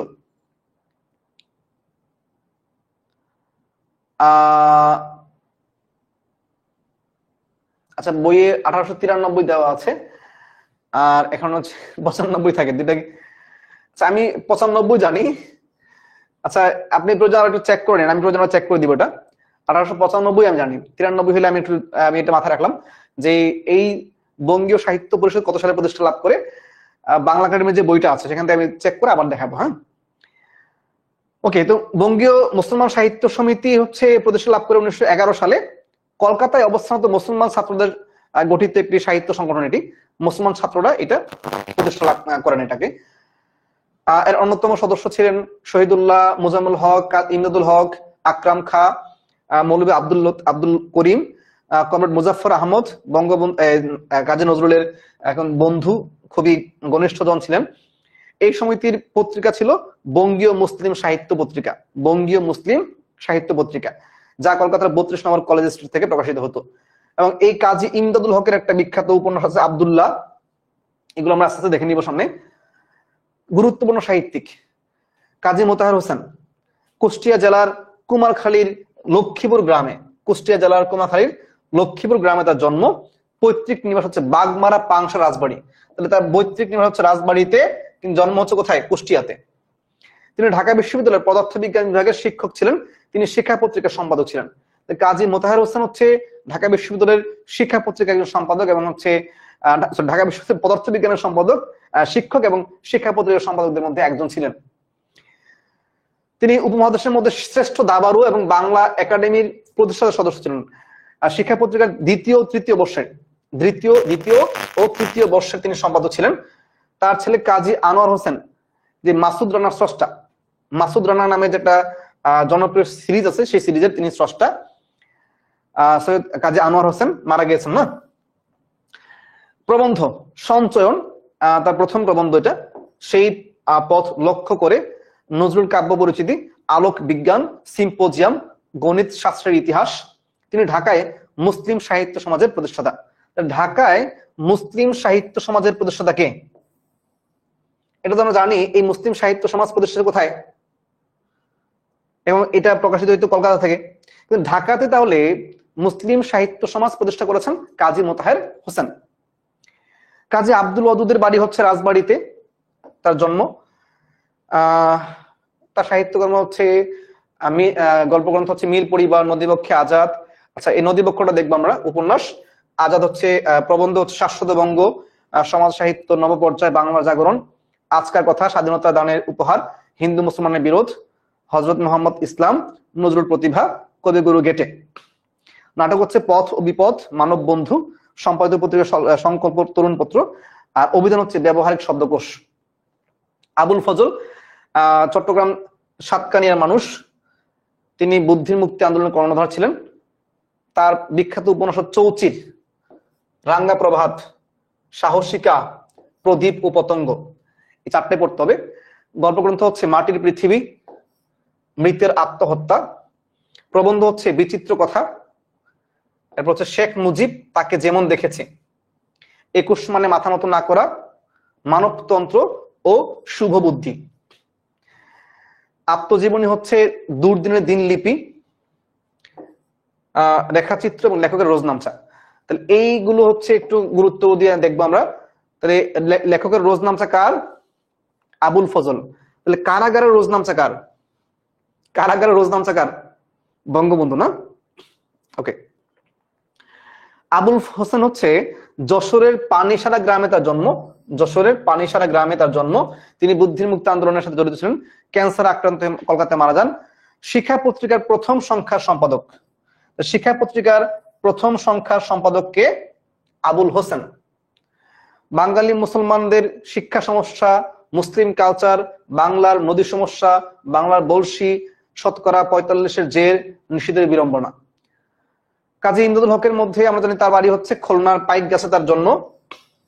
খুলনার পাইক গাছায়। তিনি বঙ্গীয় মুসলিম সাহিত্য পত্রিকার কমিটির প্রেসিডেন্ট ছিলেন, সভাপতি ছিলেন। তার যে ঢাকা শিক্ষা বোর্ডের প্রথম চেয়ারম্যান, তাহলে ঢাকা শিক্ষা বোর্ডের প্রথম চেয়ারম্যান ছিলেন আমাদের কাজী ইমদাদুল হক। তিনি মাসিক শিক্ষক পত্রিকা সম্পাদনা করেন এবং তার বিখ্যাত যে উপন্যাস আব্দুল্লাহ, অনেকবার পরীক্ষা আসছে যে আব্দুল্লাহ উপন্যাসের রচয়িতাকে, আব্দুল্লাহ উপন্যাস রচয়িতা হচ্ছে কাজী ইমদাদুল হক। প্রবন্ধ গ্রন্থের মধ্যে আমরা দেখি মুসলিম জগতে বিজ্ঞান চর্চা, ভূগোল শিক্ষা প্রণালী, প্রবন্ধমালা। শিশুতোষ গ্রন্থের মধ্যে হচ্ছে নবী কাহিনী, কামারের কাণ্ড। আব্দুল কাদেরের জন্ম হচ্ছে ব্রাহ্মণবাড়িয়া জেলার আড়াইশিদা গ্রামে। তিনি প্রাবন্ধিক গবেষক ছিলেন, মুসলিম সাহিত্য সমাজের অন্যতম প্রবক্তা। তিনি শিক্ষা পত্রিকার লেখক সম্পাদক ছিলেন। তার এখান থেকে আমরা খুব একটা না পড়লেও চলবে, একটা জিনিস পড়ে রাখবো আমরা, হচ্ছে দিলরুবা। দিলরুবা হচ্ছে তার কাব্যগ্রন্থ এবং হচ্ছে লোকায়ত সাহিত্য। লোকায়ত সাহিত্য হচ্ছে তার প্রবন্ধ গ্রন্থ। এরপর আছে গোলাম মোস্তফা, ঝিনাইদহ জেলার শৈলকুপা গ্রামে, আসলে উপজেলার মনোহরপুরে তার জন্ম। সে মনোহরপুর গ্রামে তার জন্ম। তার বিখ্যাত কাব্যগ্রন্থ হচ্ছে রক্তরাগ। বলতে হবে পদ্মরাগ কার লেখা। রক্তরাগ যদি হচ্ছে গোলাম মোস্তফা হয় তাহলে পদ্মরাগ কার লেখা। এবার হচ্ছে খোশ রোজ কাব্য কাহিনী যদি হচ্ছে গোলাম মোস্তফা হয় তাহলে কবি কাহিনী কার লেখা? কবি কাহিনী কার লেখা?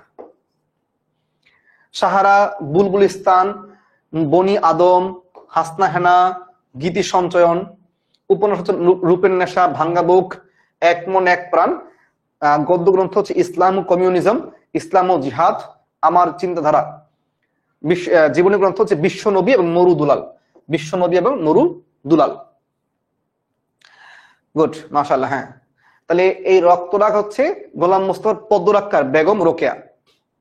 কাব্য কাহিনী হচ্ছে গোলাম মুস্তফার, কবি কাহিনীকার? কবি কাহিনীকার ওকে। গোলাম বাংলা সাহিত্যে মুসলিম রেনেসার কবি, মুসলিম রেনেসার কবি হচ্ছে গোলাম মুস্তফা। 1952 সালে যশোরের সাহিত্য সংঘ কর্তৃক তাকে কাব্য সুধাকর, এটা পরীক্ষা আসে যে কাব্য সুধাকর কার উপাধি?